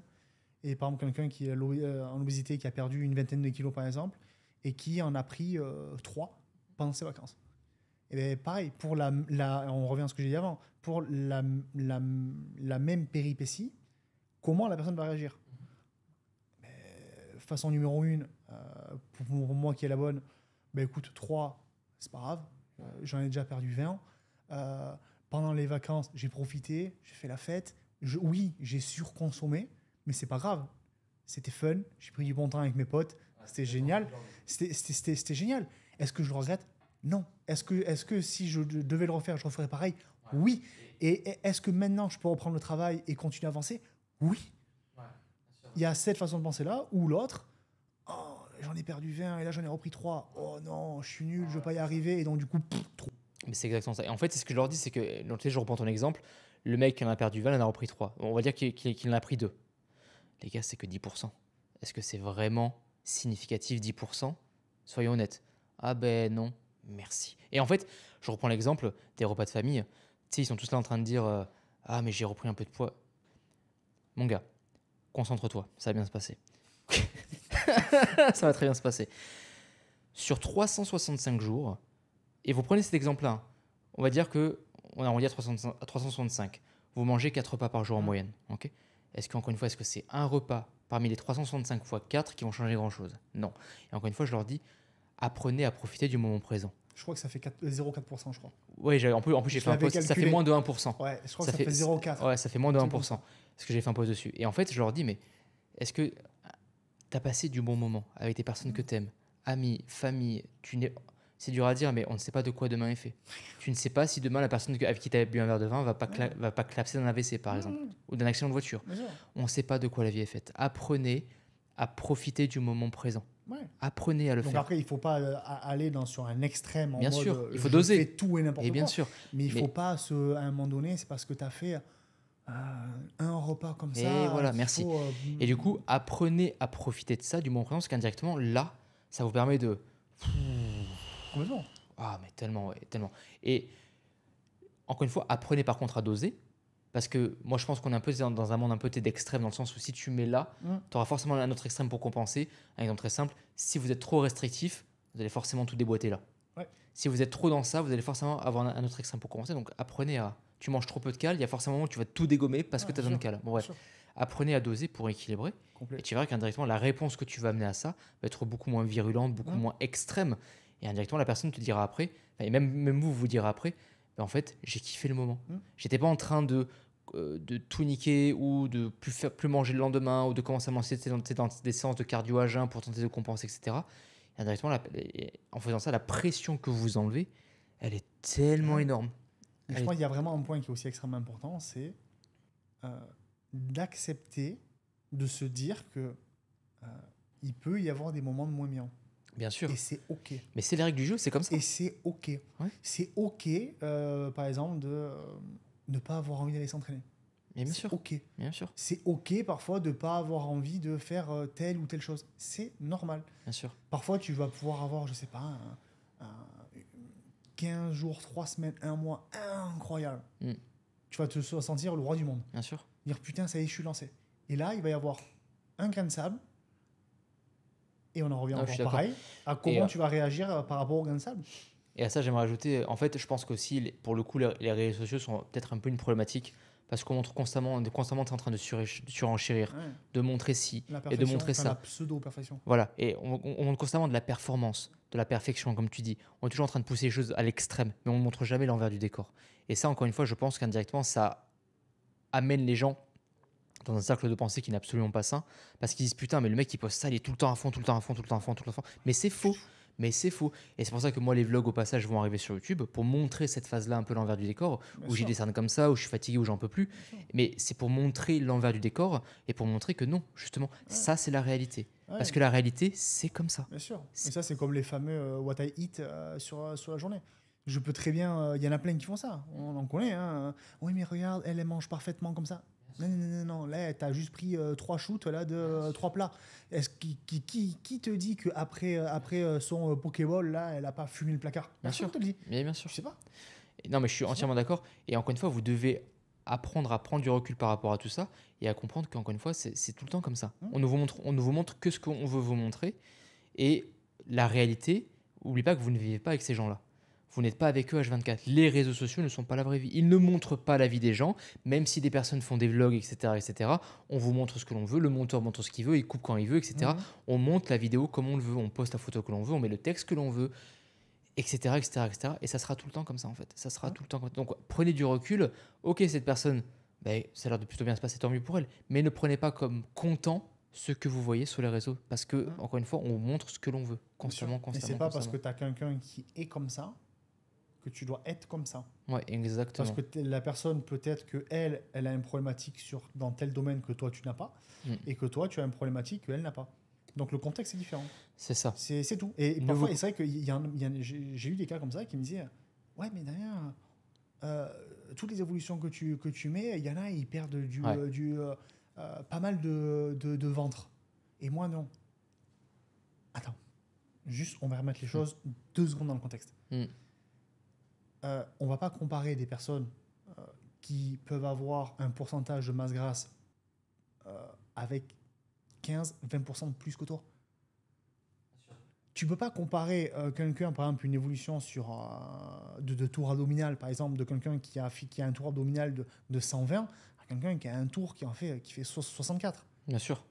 Il faut comparer ce qui est comparable. C'est comparable. Bien sûr. C'est pas la même chose. Tu vois, quelqu'un qui fait 130 kilos à quelqu'un qui en fait 60, pas la même chose. Ne va pas te comparer à quelque chose qui ne se compare pas. Les gens c'est comme si je vous disais, on compare une Twingo et une Ferrari. Non, tu ne compares pas une Twingo et une Ferrari. Ils sont pas du tout dans la même Chaque catégorie. chose a sa spécificité. Et chaque chose a un avantage et un inconvénient. À la limite, je pense que. Après, je pense pas que forcément la comparaison soit malsaine à partir du moment où tu as du recul par rapport à ça. Mais vous pouvez vous en inspirer. Tu sais, vous pouvez Bien sûr. vous dire, ok, putain, ça me motive de ouf et tout, c'est grave cool, c'est trop bien. Mais ne prenez pas comme content. Ne vous comparez pas parce que vous ne connaissez pas la vie des gens, vous ne connaissez Ouais. pas le contexte. Et croyez-moi, pour avoir des personnes connues en suivi qui vous montrent le meilleur sur les réseaux, je les ai en suivi, ces personnes-là. Je vous le dis, c'est pas forcément beau à voir ce qui se cache derrière. Plus anxieux. Ouais, mais vraiment, et ça, les gens s'en rendent pas compte. Et des fois, alors sans mentionner des noms, quand je leur raconte un peu, ils disent ah ouais, c'est vrai et tout. Et pourtant, ouais, ça c'est la réalité. Ouais. Mais c'est pas les réseaux. Et Ah. encore une fois, la vraie vie, c'est ça. Et c'est normal des fois de ne pas être à fond. C'est normal des fois de ne pas être à 100%. C'est normal des fois, il faut l'accepter. C'est comme ça. C'est normal de partir comme en ça. vacances parfois comme ça. C'est Voilà. normal de, par exemple, passer un dimanche dans le canapé, à Ouais. regarder la télé, à rien faire, à part avoir une... C'est normal. Exactement. C'est normal. Et si tu as envie de le faire, bah, fais-le. L'objectif, c'est pas de rester du lundi au dimanche dans le canapé et rien faire. Mais Ouais, c'est s'il y exactement a ça. un jour comme ça, tu as envie de le faire, bah, fais-le. Exactement. C'est tout. Et enlève-toi cette pression-là qui t'empêche de faire. Et encore une fois, cette pression, il n'y a que toi qui te la mets. Hein. Dans Dans la plupart des cas, il n'y Dans a la que plupart vous des qui cas. vous la mettez, quoi. Ah ouais. Et encore une fois, c'est votre propre interprétation. Alors après, je peux comprendre aussi, tu sais que certaines personnes ont certains standards parce qu'ils veulent aller du point A au point B. Tu vois, c'est normal. Et bien sûr, plus que tu vises haut, et plus tu vas devoir te mettre des standards en place, et plus la pression que tu vas avoir aussi va être importante parce que plus tu... Mais entre un mec, c'est un peu l'exemple que je reprenais dans le podcast d'avant, c'est entre viser un poste, je sais pas, un poste dans ta boîte de superviseur, et entre vouloir devenir patron du CAC 40, mais forcément, devenir patron du CAC 40 d'être beaucoup plus demandant que devenir simple superviseur, proportionnellement parlant, qu'on s'entende. Et forcément, indirectement, il y aura plus de pression à devenir un patron du CAC 40 qu'à devenir superviseur indirectement de par la position, de par ce que ça demande, etc. etc., etc. Mais encore une fois, n'oublie pas que cette pression, elle a été, elle est, elle sera toujours là. Mais la façon dont elle va plus ou moins vous affecter va dépendre de comment vous l'interprétez et de qu'est-ce que vous allez en faire et de comment vous allez dealer, entre guillemets, avec. Parce que c'est ce que je dis, la pression que moi, la charge de travail que toi et moi on a sur les épaules, pas tout le monde peut l'accepter non plus, il faut le dire, parce que les gens ne voient pas forcément l'envers du décor, mais je sais que pas... quand je décris des fois un peu aux gens mes journées externes, ils disent ah, non, moi j'en veux pas, moi. Ouais, Moi, c'est j'en veux vrai pas. souvent. Ouais, ils disent non, mais ça moi je veux Qui me pas. dit Ah ouais, moi je veux pas. j'aimerais bien moi aussi faire comme tu fais. J'ai eu il y a pas longtemps ça. Ouais, faire comme tu fais et tout, ça a l'air cool, c'est fun. Ouais. Ok, ben moi je fais ça. Ah ouais. Ah ouais, mais c'est chiant quoi. Et tes vacances ben, ça fait 2 ans et demi, j'en ai pas pris. Quoi. Ça, ils comprennent pas. Ah ouais, mais en fait, t'es tout le temps 7-7 et tout, ouais. Mais en fait, c'est pas cool. Ouais, non, mais c'est ça, c'est ça. Et quand tu décris ça aux gens, c'est vrai que ils disent, putain, c'est vrai qu'on. Ils ont pas toutes les infos. Oui, parce qu'ils sont pas en arrière de scène. Non. Mais la personne tu sais, qui était là avant, celui qui avait le t-shirt marron, au début, tu sais, il pouvait pas deviner parce qu'il était pas dans l'envers du décor. Et maintenant qu'il y est, c'est vrai qu'en plus, il le dit dans le podcast d'avant, il dit c'est vrai que. Ah non, moi j'en veux pas de ça. J'en veux pas. Et il le dit aussi, c'est vrai que quand on vous voit pas, c'est vrai qu'on peut pas deviner en fait ce qui se passe en amont. On peut pas. Hein. Mais Vous n'avez pas idée de se lever à 6 heures et de se coucher à 2 heures et de reprendre à chaque fois comme ça. Et c'est la réalité du terrain dans laquelle on est. Mais encore une fois, nous, c'est un choix qu'on a fait. Et cette pression qu'on a sur les épaules, on l'a accepté parce qu'on sait que ça demande. Mais on a appris à dealer avec. Et il faut le dire, des fois, c'est pas facile. Des fois, on n'a pas envie. On se lève, tu te dis, ah non, non, non. Ou alors, on se dit, ah, c'est qu'aujourd'hui, j'ai pas envie, j'arrête. Parce que je sais que je vais pas y arriver, je vais pas avancer, c'est être plus contre-productif pour moi qu'autre chose. Et au final, ça va plus me desservir qu'autre chose. Donc aujourd'hui, j'arrête. Mais on l'accepte. Au début, Bien c'est sûr, chiant, mais ça fait chier. il y a des fois où ça te traverse l'esprit. Bien sûr, parce que tu sais, en plus, on le sait, quand on se dit aujourd'hui je travaille pas, mais quand tu vois 47 stories de mecs qui disent, aujourd'hui j'ai fait une journée de ouf, j'ai été hyper productif, il faut le dire. Nous, enfin moi perso, ça me prend là, je suis ah putain, mais le mec il a fait ça. Mais encore une fois, je me rappelle, je me dis, peut-être qu'il a posté ça avant, peut-être qu'il y a 2 jours, il était dans la même situation que moi, en train de se dire, non, aujourd'hui je peux pas. Mais peut-être qu'il a vu ma story où moi je disais que. Et regarde d'où tu viens. Voilà. Et peut-être que lui, au passage, il a vu ma story où je disais, putain, aujourd'hui j'ai fait une bonne journée et qu'il s'est dit la même chose à son tour, tu vois. Et c'est pour ça que cette pression-là, encore une fois, et cette façon que vous avez d'interpréter les choses, n'oubliez pas que enfin, je pense que tu seras encore d'accord avec moi, mais ça revient que c'est que notre propre interprétation, c'est que de nous en fait. C'est de nous à nous en fait. Et c'est que ça au final. C'est vraiment ça au final qui prime sur le reste parce que c'est la façon dont on va comprendre les choses, la façon dont on va les interpréter, la façon dont on va les comprendre aussi. Et c'est ce qui fait qu'indirectement. Tu réagis. Mais exactement, c'est ça. Mais c'est exactement ça. Mais je suis entièrement d'accord. Il y a quelque chose que j'aime beaucoup, c'est la vie en fait n'est qu'une succession de problèmes à résoudre. Mais c'est ça la définition de l'entrepreneur. On passe notre temps à résoudre des problèmes. Est-ce que c'est pas ça? En gros, tu as tel ou tel problème qui t'arrive dans ta vie. Ok, d'accord, mais en fait, prends ça comme un jeu. Ouais. Alors certes, parfois le jeu, il est nul. Oui, il faut le dire. Hein. Mais il faut le prendre comme ça. Bien sûr. Ah, je suis entièrement d'accord. Comme ça. Ok, on a ça qui arrive. Il faut avancer. Il faut avancer. Sinon, tu tombes.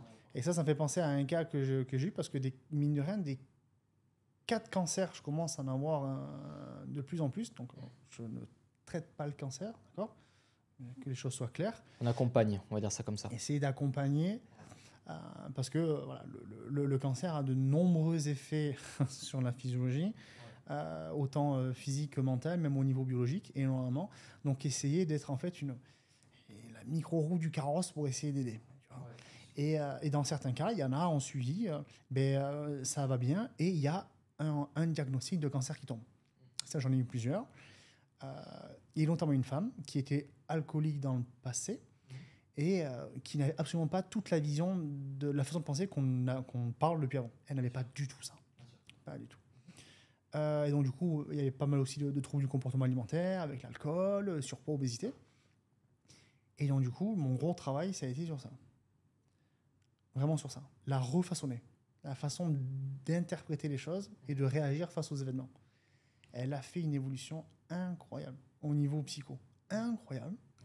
Et là, pam, diagnostic cancer qui tombe. Elle m'a fait un bilan incroyable. Mais incroyable. Je l'ai lu et je lui ai dit, franchement, ton bilan, what the fuck. Il est oufissime. Là, il y a 6 mois en avant, jamais tu m'as écrit ça.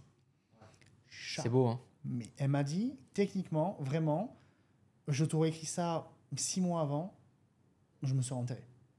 Et là, il était pris, mais comme, tu vois, accepter le truc, et comme il y a eu un problème là, et ça va me pousser du coup à un peu reprendre ma vie, tu vois, en main au niveau santé, et ça me pousse à aller de l'avant, je prends les choses positivement, et je vais me battre pour ça. Et encore une fois, c'est que la façon de voir les choses. Bats-toi pour ça. Un bilan incroyable. Et qu'est-ce qui a changé ?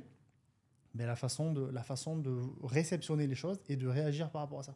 Et je me souviens, elle m'en a remercié vraiment sur lui avoir transmis cette façon de penser-là. Mais au final, qu'est-ce qui a changé ? Au final, à l'information, rien. Le cancer, il est là. Il va falloir qu'elle se batte pour en sortir.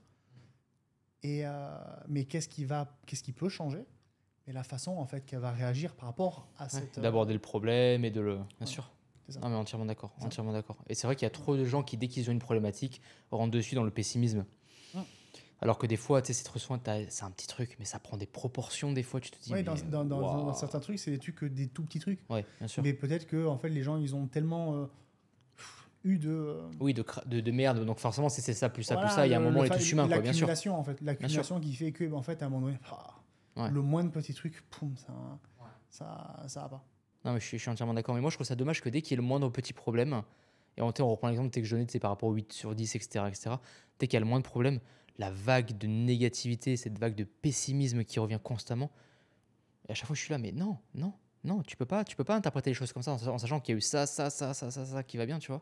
Mais c'est pour ça que quand tu travailles dans la santé comme on fait, au final, Mm. et c'est pas, imaginons, oui, bonjour, je m'appelle Camille, Ouais. j'ai 5 kilos à perdre. Mm. Non, Non, c'est pas ça. Ouais. pas ça. Ça, c'est pas comme ça. C'est tellement plus complexe que ça. Il y a tout en fait à prendre en considération.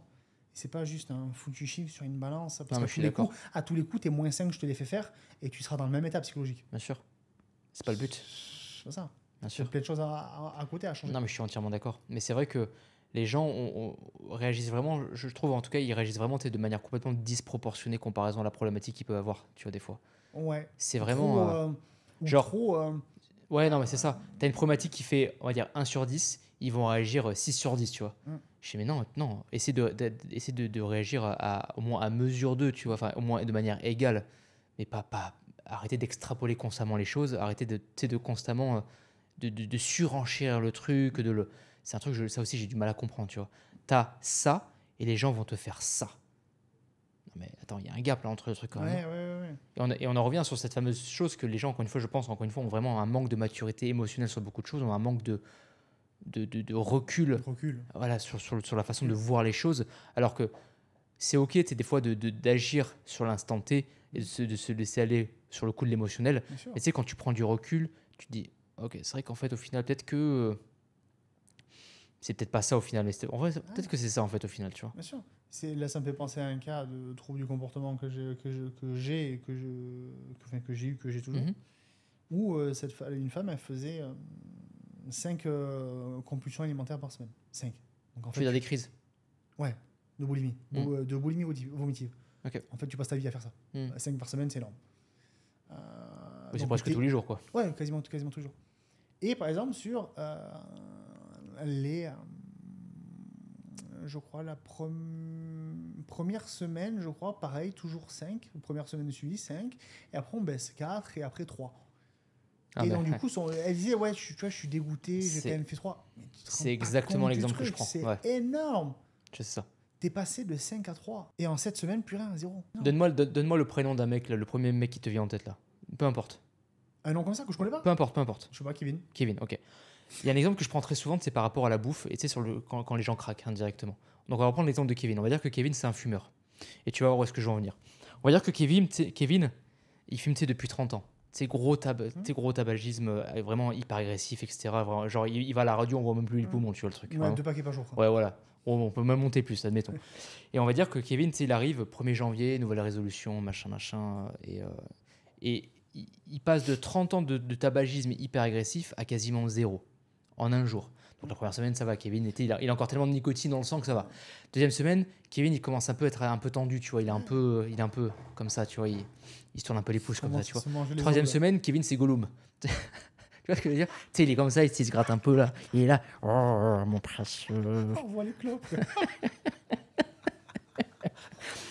Le maître du précieux. Comme ça, tu vois. Et quatrième semaine, on le sait, on voit Kevin à 8 h au bureau. Et Kevin en fume une petite avec cette fameuse phrase qui va nous dire. J'ai repongé. Non, même pas. Tu sais, ça va les gars, j'ai fait 3 semaines, je peux en faire une petite, tu vois. Une petite. Et après, et 2, et 3, et 4. Et Kevin est reparti, tu vois. Et cette fois, Kevin, ce qu'il va faire, c'est que il va réfléchir un peu, un minimum pour une fois, et il va faire les choses complètement différemment. On va dire que Kevin, il fume 10 clopes par jour. Cette fois, il va se dire, ok, bon, j'ai essayé ça marche pas. Et cette fois, Kevin, il va faire 10, il va passer à 9,5 par jour. Mais c'est vrai que 9,5, numérairement parlant, c'est pas beaucoup. Mais 9,5 fois le nombre de jours, de semaines, de mois et d'années, ça fait un sacré paquet de cigarettes en Et moins. même psychologiquement. Exactement. Et là, il passe à 9. 8, 9, 8,5, 8, etc. Jusqu'à arriver à 7. Okay, et là, Kevin, il a pris la confiance. Il se dit, putain, je fume 3 cigarettes en moins par jour, c'est énorme. Là, il commence à voir le truc, tu vois.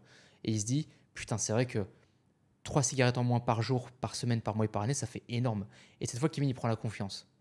Il passe de 7 à 4 d'un coup. Là, le gap.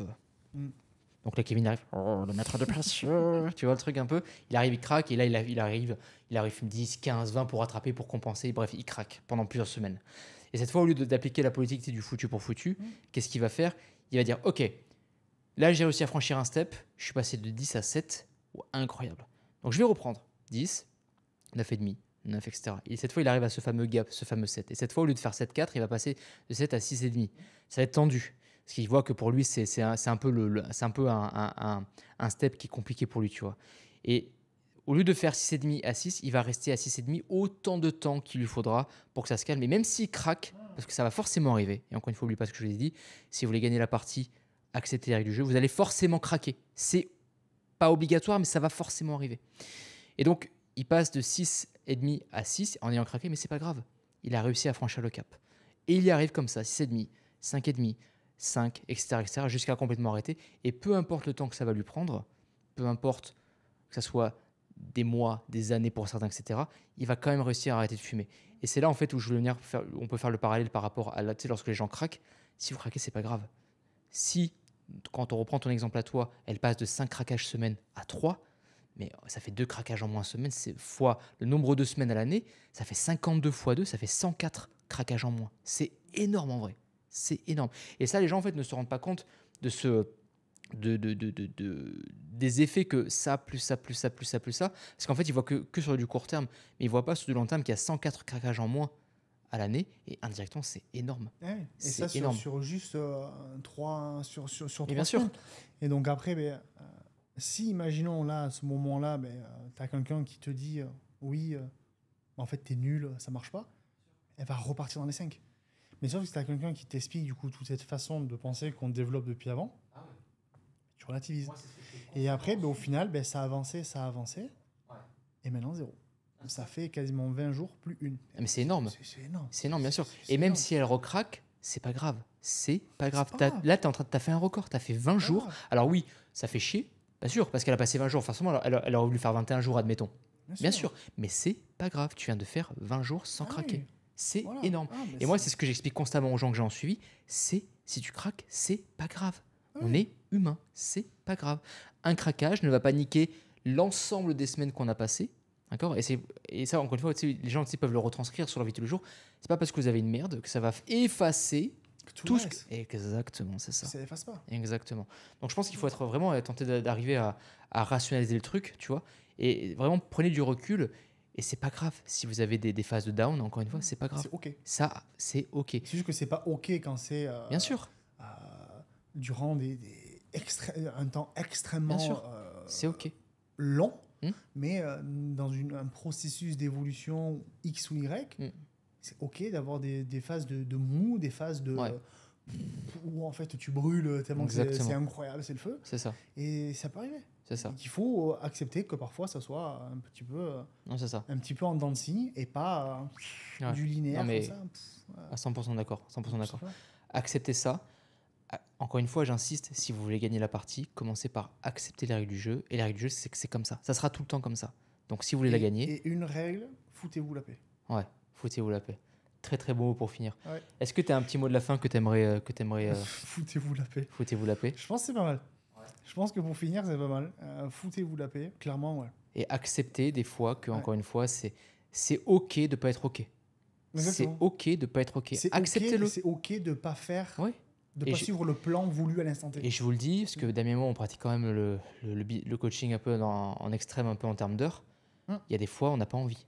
Il y a des fois, on n'y arrive pas. Il y a des fois, on est fatigué. Mais c'est pas grave, c'est OK. Okay. Il y a des fois, j'ai pas envie. C'est OK. C'est OK. C'est pas grave. C'est pas grave. C'est OK. Il y a plusieurs fois où, en fait, je fais rien. Parce que j'en ai pas envie. C'est ça. C'est un week-end ou quoi, j'en ai pas envie. On peut me dire, oh, mais c'est dommage, tu as travaillé toute la semaine, tu veux pas, on bouge. Oui. Ouais, pas là, grave. j'ai envie de rester dans mon lit, je me mate une série, je reste tranquille. C'est tout. Et c'est OK. Non, je comprends. Non, mais je comprends. Nickel. Dernier petit mot à ajouter ou on est bon? On est bon. En vrai, ça fait déjà. Je regarde le compte depuis tout à l'heure parce que je sais qu'on est timé un peu, parce que les gens d'à côté attendent. Ça fait déjà 1h35 à mine de rien. Ouais. Voilà. Bon, pas de choses à ajouter en plus? On est bon. Parfait, super. Merci à toutes et à tous. J'espère que cet épisode vous a plu. Encore une fois, n'hésitez surtout pas à vous abonner, liker, commenter, etc., etc. On vous mettra bien sûr le profil de Damien dans la description. Merci à tous. Merci Damien. Merci beaucoup. Merci à toi. Et on vous dit à la prochaine. Ciao tout le monde. Ciao, ciao.